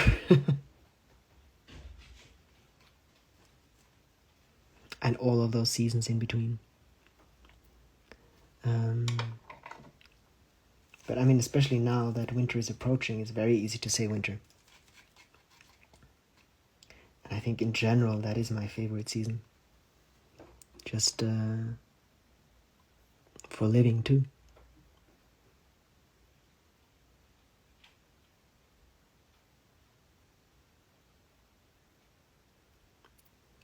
Let's see here, yeah, get some more contrast, because I think the darker the trees, the more the light through the waves is going to show up.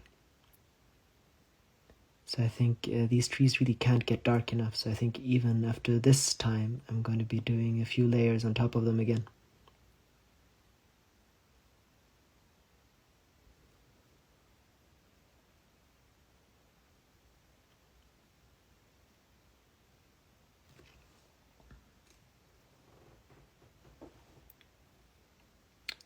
Did you say knitting? I don't... Did I? No, I don't think I did. I don't knit. Not... but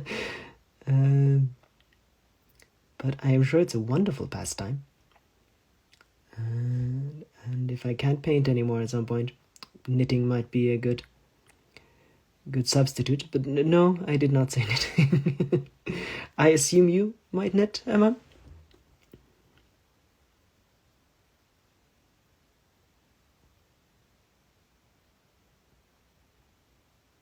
I did learn it in school, though.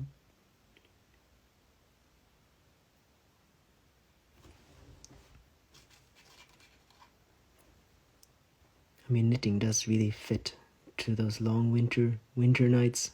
That is true.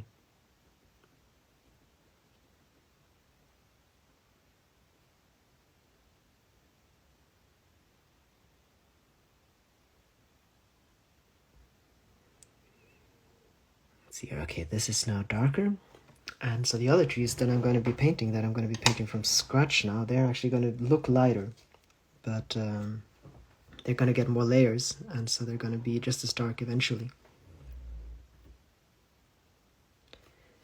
Do you know anything about Iranian art? Not much. The only thing that the main thing I know is the wonderful, wonderful Iranian miniature art that I find wonderful. I would like to learn a bit more about that.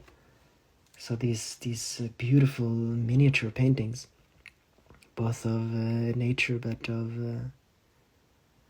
of buildings and so on. It's just a wonderful, wonderful way of painting. The Persian miniature painters, I think it's wonderful, the work that they do. So that's the main thing I know about Iranian art, basically, and what I've seen. I would like to go to Iran and see more of that. Then I misheard you. I thought you said winter is also good for knitting. Yes, I do knit. I like making socks and gloves and such. Nice to give people the gift of warmth. Yes, that is a beautiful thing. Absolutely. Yes, I thought you might be knitting. Your reaction was quite immediate there. Oh, it's a wonderful, wonderful pastime during those winter months. And of course, very, very practical and nice gifts.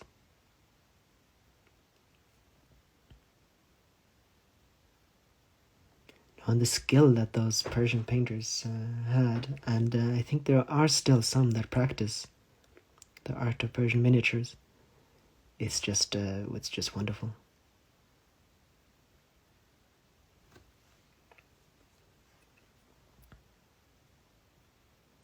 Yeah, there's so much to learn and so many things to be inspired by, and that's definitely one that's on my list.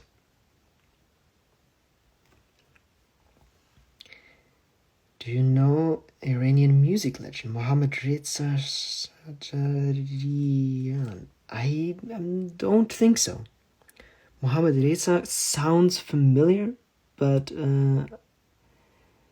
I cannot say I do, no. If you send me a direct mail later, I will take a listen. It sounds vaguely familiar, but I can't be sure. If I start knitting again, it'd be nice to continue with this live combined. Right, absolutely. Those are the things that I really, really like for people to do while I paint. The mutual inspiration is wonderful. Absolutely, I think that would be a wonderful use of the live stream.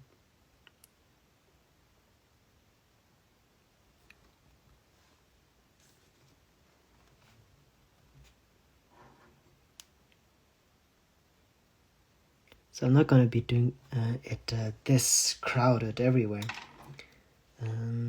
Just wanted a bit of a darker field here. And then you just have to see how it's going to continue. So I'm not making them as detailed as they could be, because I'm going to, after it's burned, I'm going to come back here and I can paint out the details more then.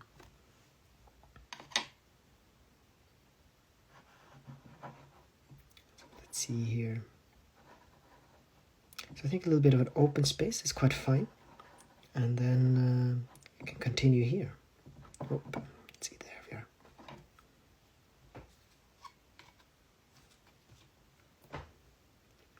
So a little bit of a bigger tree, and then make these darker again, as with the others. Your voice is calming. It reminds me of Bob Ross. Thank you. I have watched a bit of Bob Ross. He was a wonderful, wonderful painter. The happy little trees. I appreciate that. People in class always used to say that when I read, that it was a wonderful time because they cannot go to sleep. I'm hoping it's a bit, well, if this can be used as a sleeping aid, then I don't mind. I know that someone who is often a part of this stream uses it that way, and I am very glad if this stream can be a part of calming down our world a bit.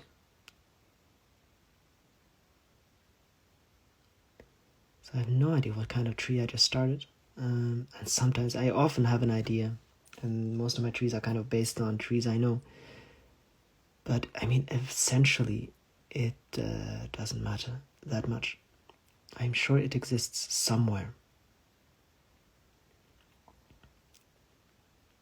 And I think actually, since we're just in that theme, we're just going to decide that this is an autumn landscape too, and just have branches. So I think I like that idea, just bare branches here. The thing that I really like about that is it doesn't really obscure the background as much as when you have to have leaves. And you can have this foreground that creates depth and still be able to see what comes through. So I think actually quite a bit more of these kinds of trees would be nice in this. I hadn't considered that earlier, but now that I can see that a bit better, I think that's what we're going to do.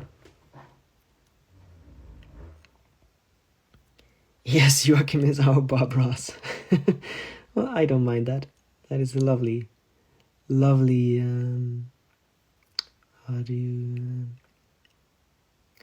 could you say that? Something to take over.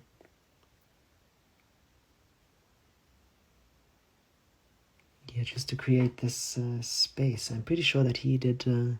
He painted live quite a bit too, and I think actually live.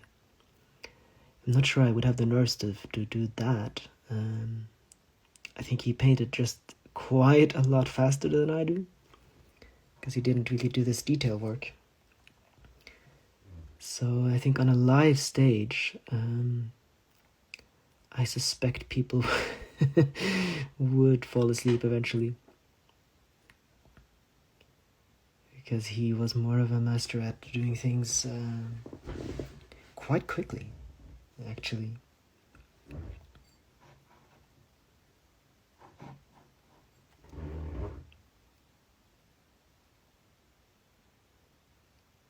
But I appreciate that you guys actually are sticking with me.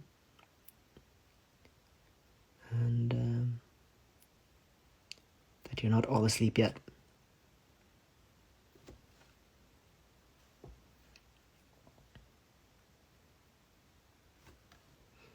So yeah, this glass is a bit of an experiment too. So I think it's the first open seascape that I've painted. Well, open, of course there are trees and so on here, but I mean with kind of the idea that it goes further and the larger waves, which has been quite a challenge too, because it's just such an opposite way of painting when you paint with a candle in the middle, because everything you paint gets darker, so you can't really use white effectively to highlight anything. You have to, the places you don't paint are those that are going to be the lightest. So it's kind of play games with my mind for a little while, until I'm now slowly starting to get used to that fact, and then the opportunities are starting to open. But it's been difficult to do quite a few of the things that I used to do. It's only now that I've started to differentiate the sky, for instance, on some of my paintings, where I have a redder sky at some places and then more yellow and so on as a traditional sunset, just because I couldn't figure out how to do it properly until I managed to get into the right headspace for this kind of painting. Just because it's just really, really different. It's not necessarily more difficult, but it's so different that it just takes a lot of getting used to.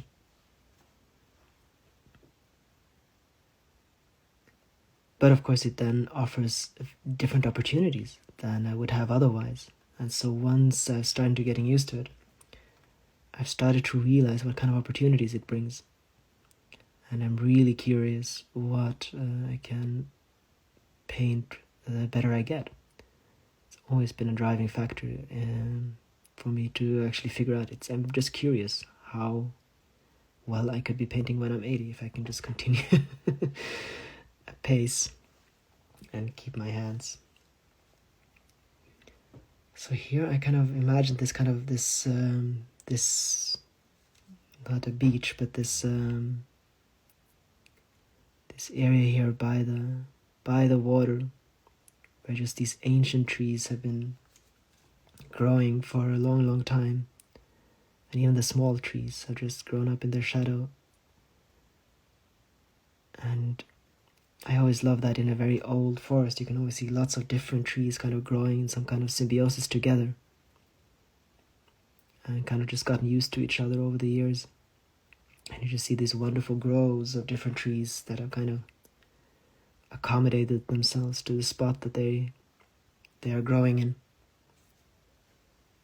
And I always like that with really old forests, that the older they get, you can just see that everything has just settled into place. Everything just kind of grows where it ought to grow. There have been already hundreds of droughts, and every tree that grows at the place that it should in order to survive. A lot of the new forest where it's been just recently chopped down, a lot of trees are basically growing at the wrong spot, and they will eventually die, but they're struggling and trying to hold on to where they are. And it takes a long time for nature to figure out exactly where everything should be. But in those really old places, you can just get this feeling that it's right, it's settled. And the older trees can give shade to the newer ones and so on. And that's kind of the calm that I would like to have in the paintings too. Is that it's just a different feeling when you're in old growth forest, even if you can't really put your finger on it always. You're really creating the energy of this place. Beautiful. I can feel being there. That's wonderful. That's always something I hope at least to achieve in my paintings, is to do a little bit of a transportation there. So yeah, if you really, and especially at these kind of places by the water, it's always a very special kind of an environment. This place in between, for instance, in between a forest and the water, and so they have their very own kind of environment. Do you have any timeline, or just say a glass takes how long it takes? Or a glass takes how long it takes. That's how it goes. I have kind of an idea of how quick it ought to go in order to have it be kind of livable. For me, I have a certain kind of speed that would be good, but in the end, no, it takes whatever time it has to take. And some glasses, they take 10 times longer than others, and eventually it kind of smooths itself out. So even if I have a glass that has taken me such a long time that I can never be able to afford living from it, if I painted everything in that speed, then some other glasses go much faster, and so it kind of just evens itself out. It's very important to me that each glass achieves the point that I hope it can achieve, and that it's properly finished until it goes out.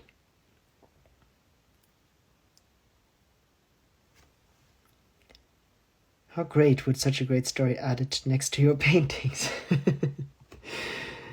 Well, to a certain extent, I suppose it is. If you have these streams, then you have some of the stories of how I think while I paint them.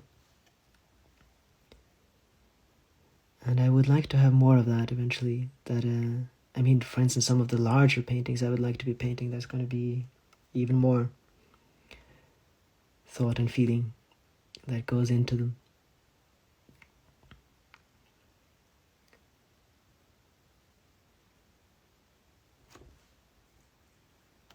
And I would just love to really know different places that have this old growth, and being able to return to them and know that they're going to stay.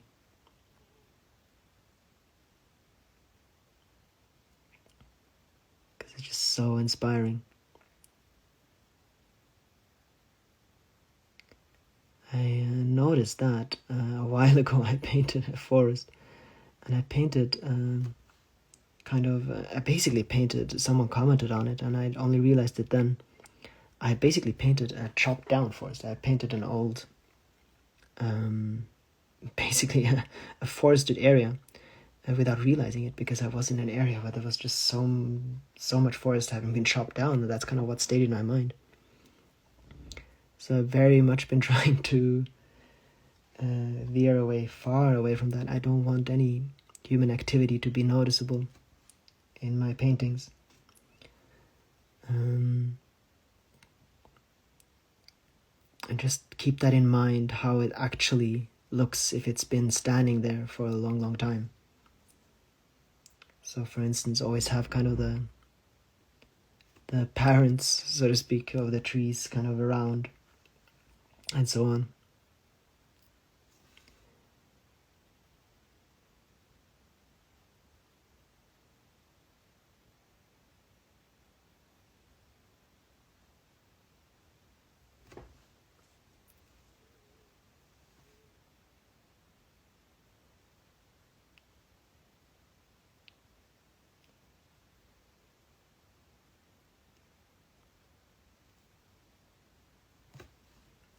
It's also something we would love to do, both me and Lena, and I mean me especially, that is to travel around Europe a bit to those areas, to those old growth forests, because there are some left in basically each country has at least a few of them, and to see how the landscape would actually look. Yeah, just to really do a trip out of that and visit the old areas where the trees are that have never been chopped down. And it's difficult because it's not always classified that way. So sometimes old growth can mean it's not been chopped down in a very long time, and so on. But for instance, if it's been plowed once, then it'll always have the traces of that. It doesn't mean it's not a wonderful forest, but it's just always nice to know, because I would like to have as much as I can the feeling of an untouched nature. And since I paint from imagination, I need to know how that looks, and I paint from imagination, but also very much memory, and I need to have memories of those places. The main areas in Norway that are untouched are the ones above the tree line, which, I mean, they are lovely and wonderful, but of course you don't have those old wonderful trees there.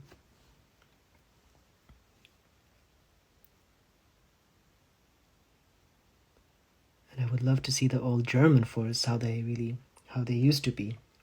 But I think there are only some places in the German Alps that still have some untouched areas.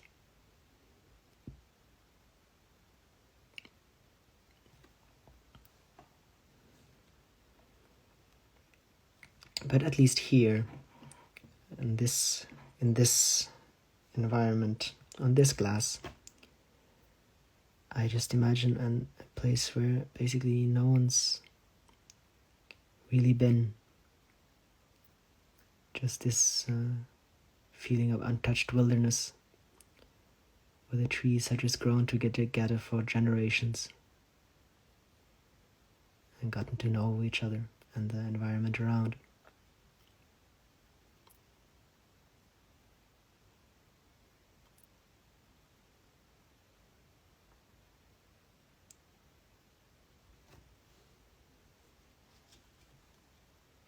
A wonderful thing can be actually deserts, because there you can see the memory, really.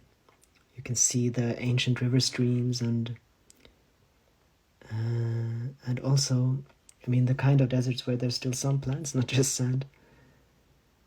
And you can just see time. It's just that's a wonderful thing, I think. Where you can just see what's happened for hundreds of years. You can go to Antarctica, there you find untouched places. That is very true. That is a bit like our highlands, though. There are surprisingly few trees in Antarctica. And one of the things that I really love about truly old growth places are the trees. Although, sure, I mean, I'm sure there are wonderful areas in the high Arctic and in Antarctica where but there's never been anyone, and you can just see exactly like in the desert. You can just see the years and what's happened. So I am not against going to Antarctica. But what I would really love too is those river valleys where basically humans have completely populated. Those would of course be so the problem is the lushest areas on Earth that we have, where there would be the greatest trees and the greatest variety, are almost always the places where humans have settled, quite unnaturally. So finding those is difficult. In the Antarctica, that is of course different. And I think there are a few places where the snow melts. But actually in the Arctic, same as in Norway, you can only go so far back.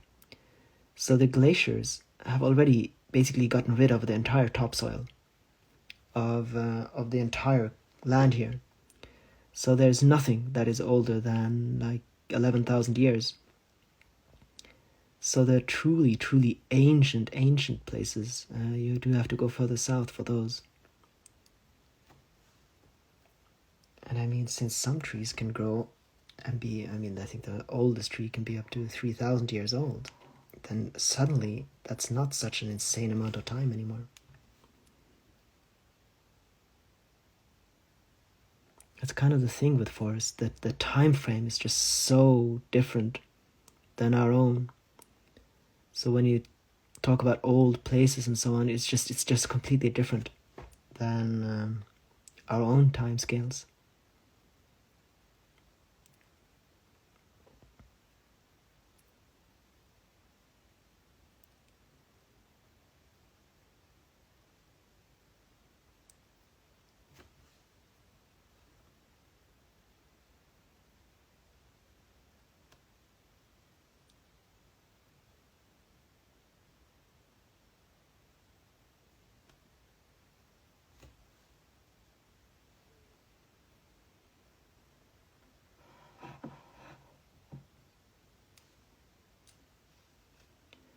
Alright, then we're actually around once already. That went pretty quickly, but that's kind of how it goes when I notice that at the beginning. It often takes a bit of time to get into it, but once I'm really more in flow, things just speed up a lot with painting, even though it's lots of detail work. It just goes much faster as I progress.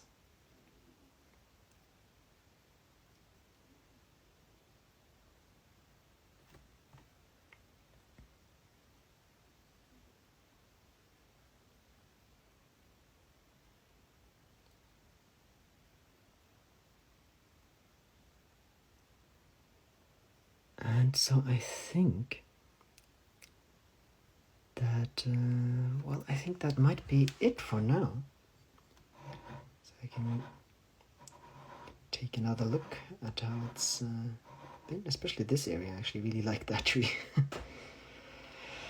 Whew, 2 hours now. I'm not entirely sure if the stream is going to go on for that much longer. Rather, I have some things that I could keep painting and then prepare for another live stream later. So I think I'm going to say hi BRW. Okay, I can take it a bit longer then. Hi to you. Welcome to the stream.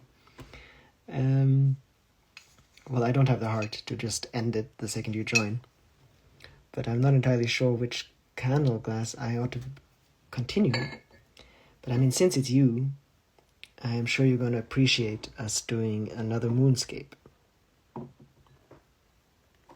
So I think since I'm already that into these trees now, we can continue with that. So, there's already one in there. So I think, there we are. So this is going to be a lot darker than it is now. So that moon is going to be the lightest place. I'm just going to put it like this. So that is going to be, no worries, I am at work and have to leave soon. All right. Well, I'm going to do 1 or 2 trees then. Just since you joined me now, I have to do something at least. I appreciate the moonscapes too, Emma says. Well, that's good. So yeah, so this is going to be a lot darker, which means that the moon is going to be the brightest place. It's just not yet. And I think here, actually, what I would like to do is to do much bigger trees, so that not everything is just the same. But I think a kind of a wintry autumn feel here too. But we'll just make them a lot bigger. And then we can kind of have branches in front of the moon and so on. And I think very old trees with lichens on top and so on. So kind of ancient forest, ancient trees. And closer up.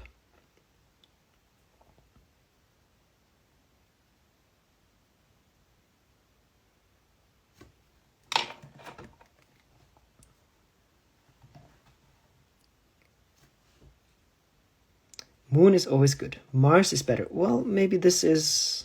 Well, no, it can't be Mars. Well, I haven't gotten there yet. I will put in a little red dot somewhere in these paintings. Actually, why not? As a tribute to you, Parag, to BRW, we will... Let's see if there's a star here that's a bit brighter. It'll be brighter eventually. So we'll put in some orangey red here. And that's going to be brighter eventually. And there we have Mars. So now, I want that on the record, BRW, that I have painted Mars. That's Mars. And Mars is going to get brighter once everything else gets darker here. Then I have to buy it. Very good. I'm going to be painting Mars in a lot of glasses now. So that that can be my way of surviving. If not too many people buy things, I'm just going to paint Mars in everywhere. So very good, BRW. There we have Mars.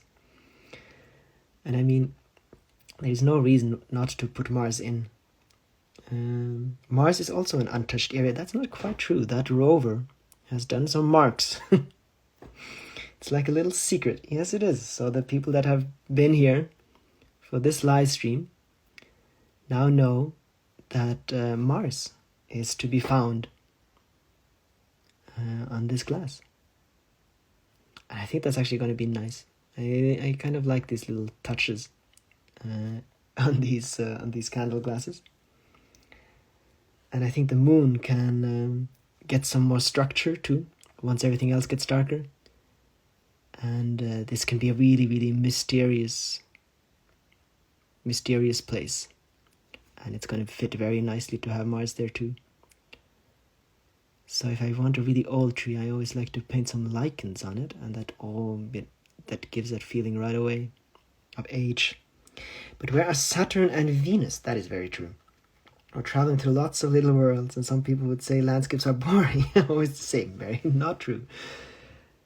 So, of course, let's see. Venus would be on the other side. If you see the moon and you see Mars here, then Venus would probably be behind us, wouldn't it? Have to go. Take care, everyone, and stay healthy. And tell someone you love them. That's very nice, BRW. Everyone should absolutely do that. Thank you for stopping by. And you gifted the glass the gift of Mars. So that's very nice. I will see you later.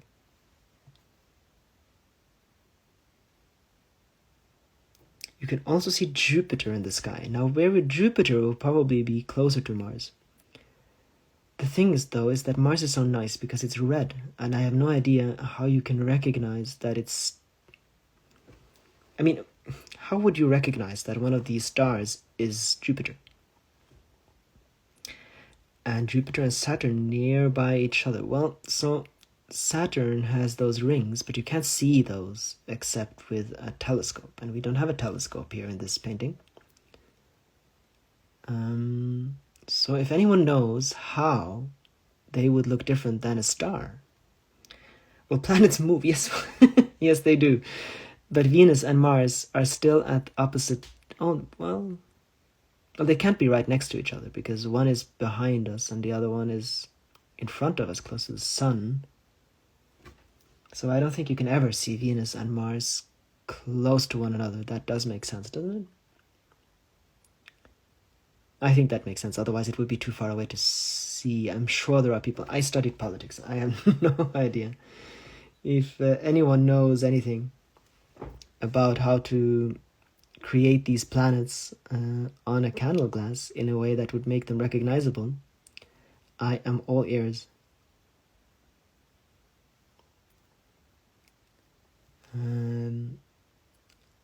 I've never known, at least, that I saw Jupiter. Makes sense that we can see Jupiter since it's enormous.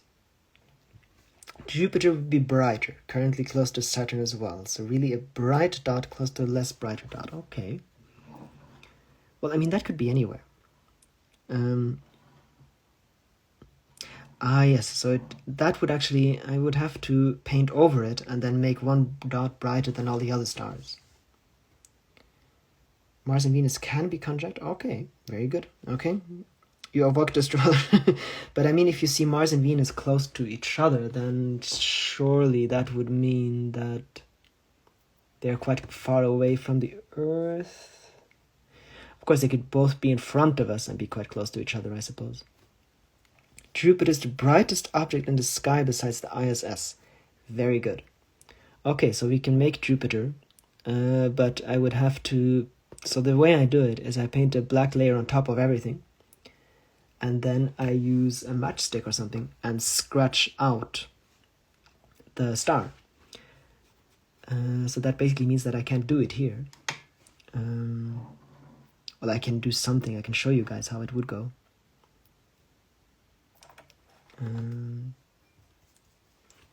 No, I can't, because we would see that later and it would actually destroy everything. So I will just have to do it on my own, and then the next time we have a live stream, I will paint in some... I'm sure that Jupiter has some kind of color. Venus is a little bit yellowy white, does it? Does Jupiter have a color? I think that's the most important thing now. I can make a bright spot in the sky, that's not a problem. Venus I can make a little bit kind of whitish yellow, I think. I think Venus is very bright too, if I'm not mistaken. Jupiter, well, it's a gas giant. I have no idea if it has a color. Saturn might be a bit orangey.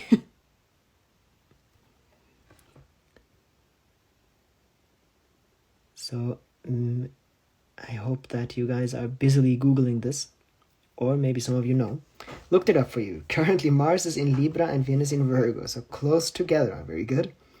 Mars is really close to the Sun currently. Well, so maybe Venus is here? Well, what color would Venus be though? That I think is interesting. And how close together could they be? So for instance, could this be what I'm pointing on now? Could that be Venus? Jupiter would be really white, I think. Okay, that makes sense.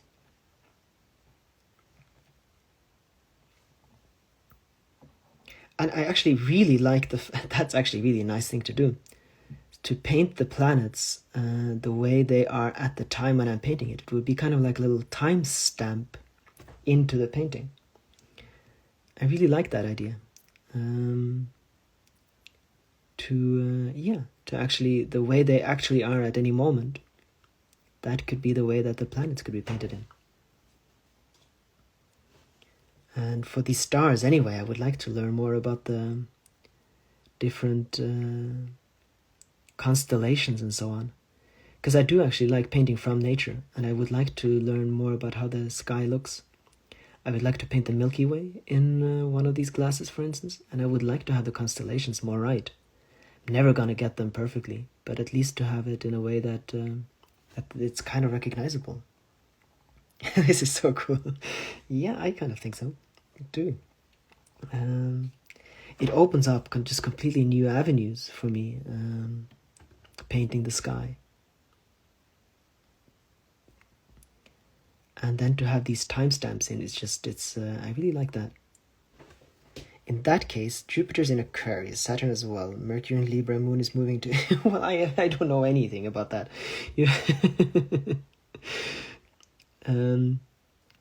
I think we're going to have to keep this a bit more in astronomy than astrology, even though I have nothing against people who like astrology. That will be recognizable here anyway.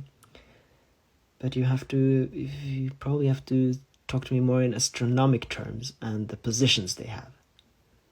And then all of the more mystical aspects can be something that people can interpret into it themselves. Not trying to chase away any astrology lovers, but just the language I speak is more astronomy.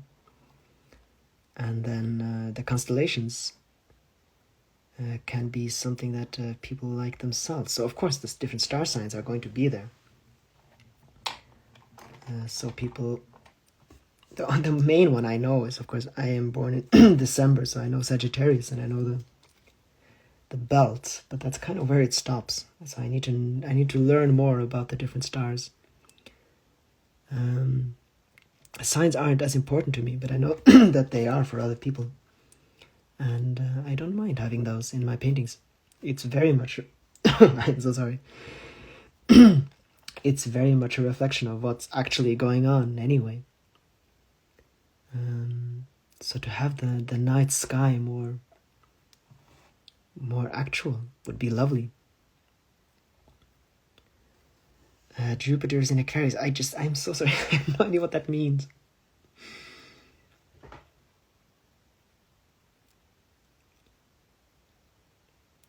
That in Aquarius, that probably means that it's in a star. Is that? Oh, that must be the way. So the planet moves within, because the stars are fixed to a certain extent, and the planets move. I have never understood that before. I think I'm just understanding it now, unless you're going to write and say that, oh no, that was very wrong. But I'm assuming that that means that the planets are in the different star signs. Can that be right? That makes sense. That's not very mystical. That's very true. Joachim 2021 science. Well, this moves. Sometimes I found it very important, sometimes not. And this is both. I mean, this can be pleasing for the scientists and the astronomers and the astrologers, both. I see no reason to prefer one above the other in these paintings.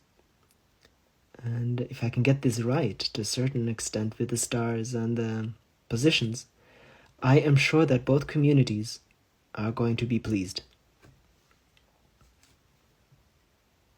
I'm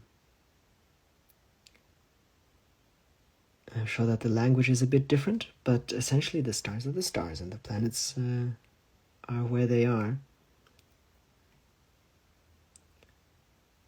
But since I'm sure that Aquarius, Libra, and Cancer are star signs, or constellations for the astronomers amongst you, then that's what that means. Is that true, Emma?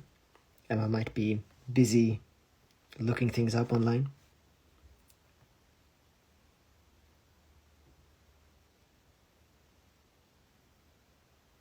Yeah, I very much found that I would prefer these live streams to be a place for everyone. So we're not gonna give preferential treatment to any particular community. That's about it. The star signs are, like you said, sort of fixed, and the planets move through them at their own speed. The moon moves through all of the 12. Yes, exactly. Good God, though, I'm pretty sure that a large part of mathematics started so that people could keep track of all of this, and I'm starting to understand why. So if I want to paint the night sky at different times of year, I have to have quite a lot of things in mind, I think. Your paintings are really beautiful, but I think you need a little more variety in your subjects. Well, that's not wrong. The thing is that I paint from imagination and memory, as I often say, and I've kind of been... we've been very much stationary here for a long time now, which is basically exactly what happens then, because I paint what's around me and what I know, and I have to learn new things. So while my subjects do change, they change slowly, because I can't just, as other painters can, just take some photo and then paint something very new and different. I have to learn it, and I have to memorize it, and I have to know it. So every time I decide to paint something new, for instance, the Northern Lights back there, that's a very new subject for me. It takes a long time to learn it and to internalize it. So I will get new subjects and new things to paint, but it takes time. It just does. And since, of course, I have to live from painting, I do have to paint at a certain speed, and that does mean that I have to paint things I know too. So that's the reason for that. You can look up a current chart of the planets, and then you can visually see where they are. That is true. So I just have to follow along a bit more what's happening in the sky, basically. but I don't like to look up things while I paint, so I do have to try to internalize it a bit. And for anyone who then buys a candle glass and is hoping for a true night sky, that is not going to happen. But I hope that at least there are going to be recognizable features in the sky. I think that's more going to be the idea, that there are things that you can recognize. Even though there are going to be many things that are going to be horribly wrong. Because I'm not, just as I paint nature, for instance, I learn from how things are, but that doesn't mean that when I paint them that they're going to be exactly true to how it is out there.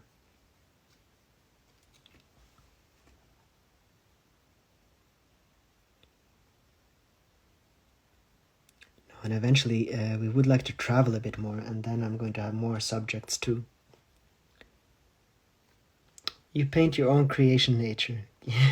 You can create your own sky, maybe? Yes, of course I can. So I like the mixture. So I like to have some things that are from actual nature, and the sense that I would like to learn how stars, because of course they do interact and they attract one another, and there are nebulas and so on. So there is a certain logic to how kind of the stars are in the sky, and I would like to learn that too.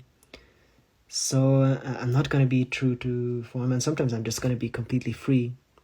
But I like to know how our sky kind of works. And then I can paint that in sometimes, and sometimes I can be freer. So both of that, actually. And sometimes I can just create a completely imagined sky. But I like the mixture. I like to do both.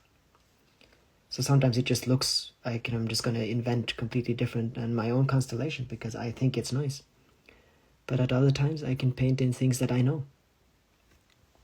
If you need some help in understanding, let me know. I'm currently learning a lot about all of this. I will. And I'm sure we'll be talking about that in these streams to come too. So you're right, the real journey. That, of course, a lot of it is I'm going to create my own worlds, and that's what I do. But I like to have this mixture of the world and my world, and then kind of letting it merge.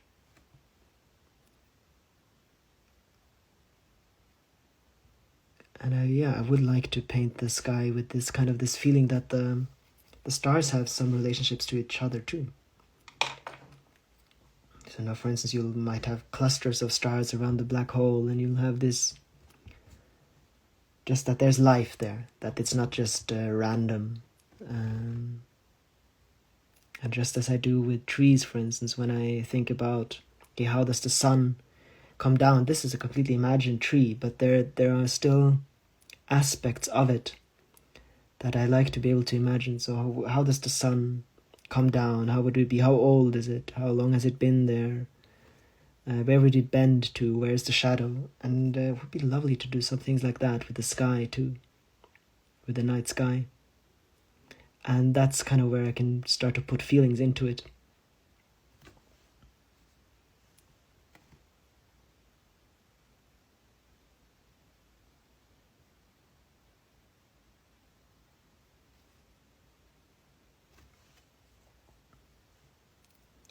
Are you going to paint Joachim's constellation, Lena's constellation?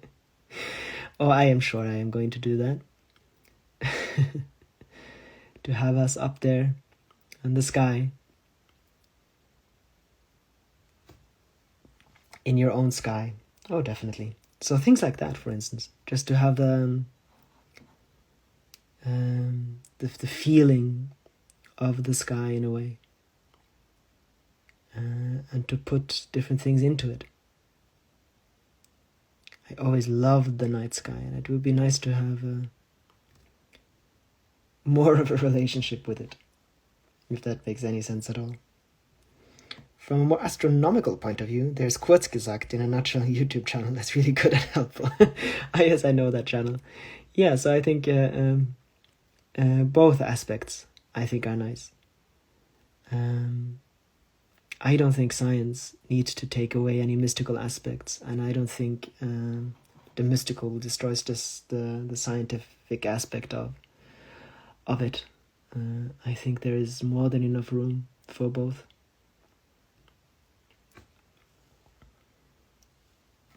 Some of the videos are about space and everything. Yeah, and there's PBS Digital Studios that do wonderful things with nebulas and so on. So I think absolutely both aspects of it all. And then of course you have just a wealth of different feelings towards our night sky from lots of different places. Essentially, I like to learn a bit and then to go my own way.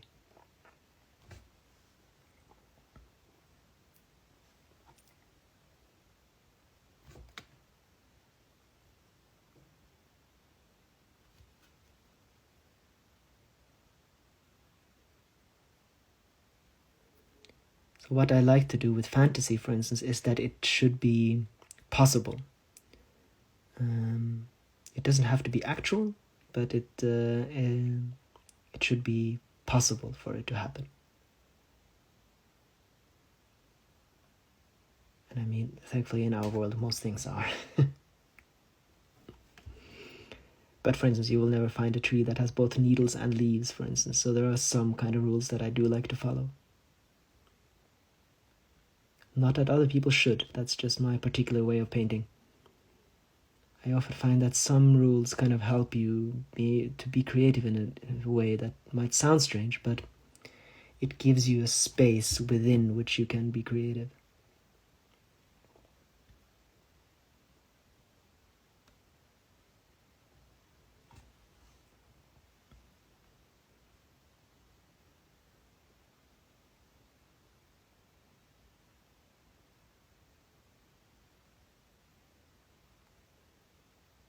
So this is something I do love with painting on candles, is that you can basically just push the paint around like this. So when you paint trees, there are just different possibilities than you'd have with an oil painting, for instance, where at least you can't do it to such an extent as you can here.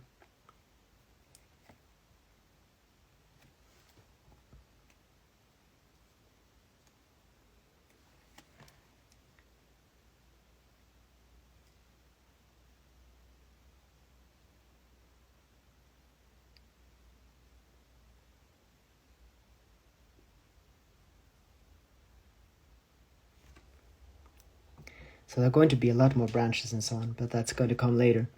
This is not at all the last layer on this.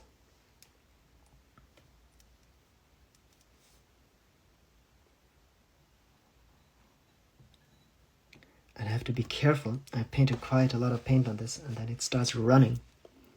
So I'm going to have to come back to this quite a few times, otherwise it's all going to start running down. So there are just different problems and challenges here that you wouldn't have with an oil painting.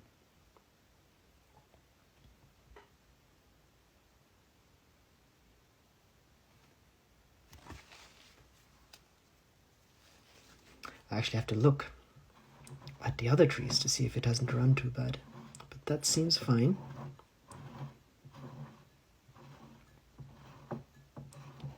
And then I think there's room for one more tree here. And that should be it on this. I'm going to have to go back to the other tree a few times because I can see that it's going to run quite badly.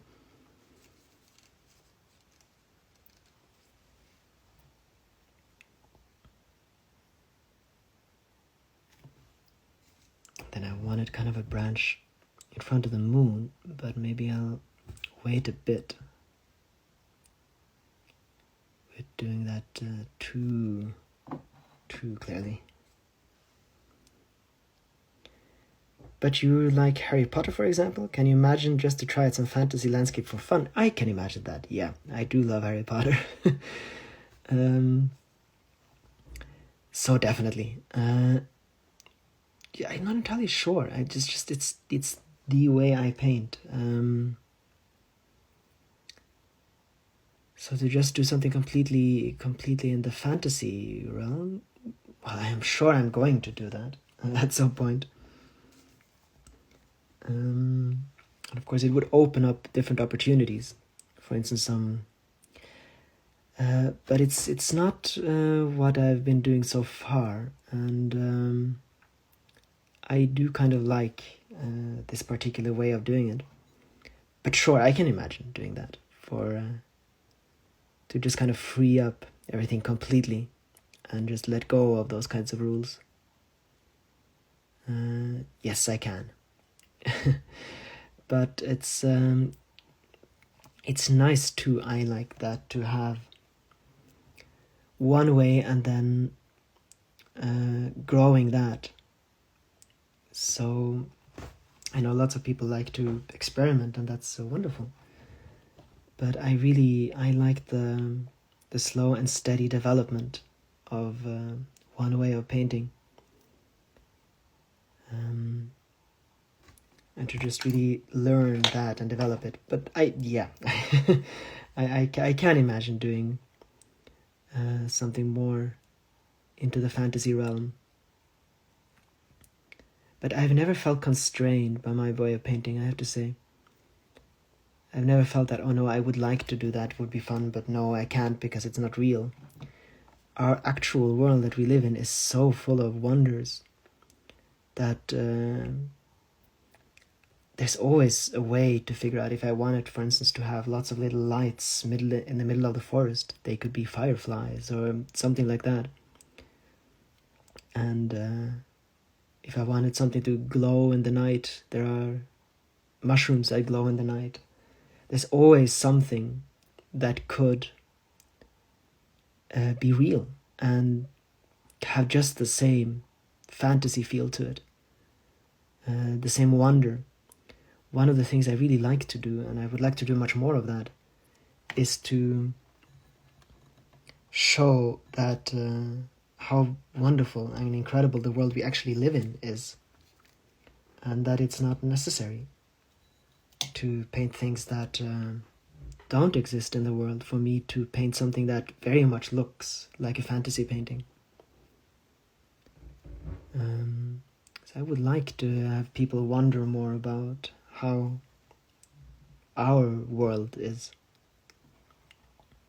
The real nature is magical itself too, I agree. Yeah, that's exactly what I mean. So to just showcase that magic that actually does exist.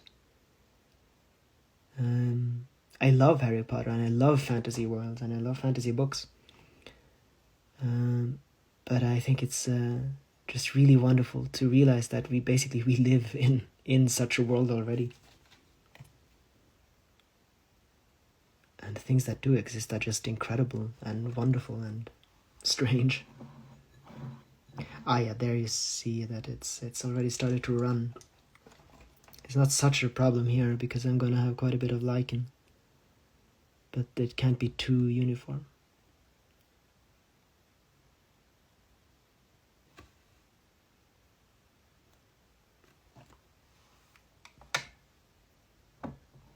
All of these trees are going to be completely dark eventually. It's going to take a few layers of paint in order to get there.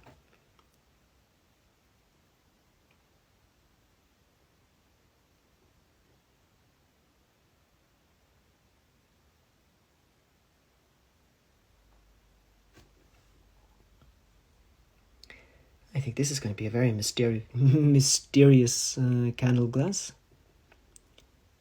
So eventually, I mean, this is going to be burnt ones, and then I can really go crazy with the branches and so on, and make the trees at least twice as old as they are now. So just make everything just older.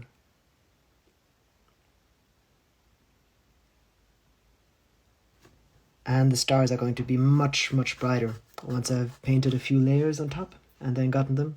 Then that's going to be much, much, much brighter. Yep, planet Earth is beautiful, fantasy place, absolutely. We very much live in a very strange and beautiful place.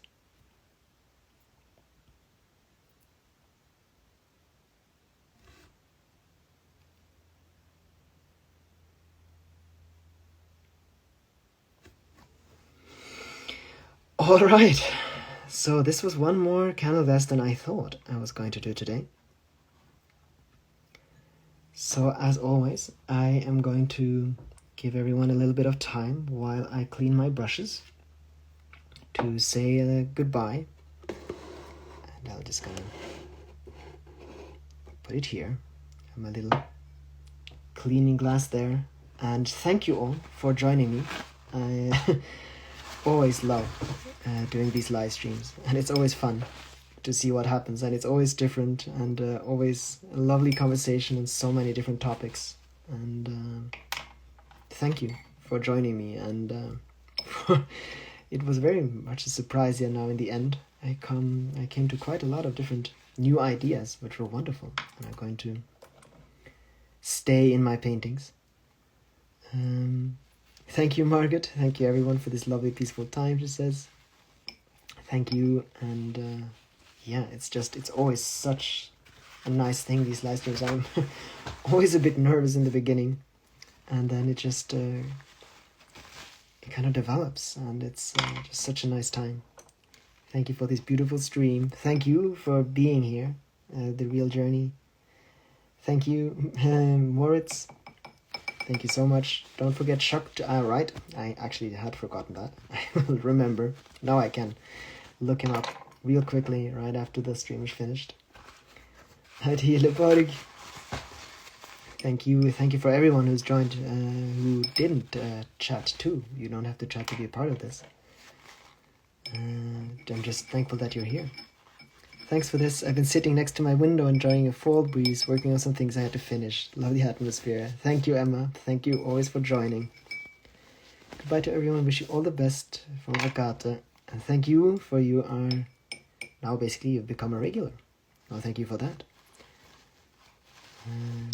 Yeah, it's just really wonderful that I'm able to invite you guys into this little world here. Thanks, and until next time. And Moritz says thank you. Thank you from Griffin. Thank you for having joined. And yeah, so the stream is going to develop, and it's going to be. It's going to stay around basically, and I'm going to get some better cameras and so on, because it's just been so much fun. Ever since I started speaking in these live streams, very, very scared and nervous. And to this, sitting 2.5 hours, chatting with you guys whilst painting. It's just wonderful. And actually the paintings just become different too, because of this. So thank you, and goodbye. Till next time.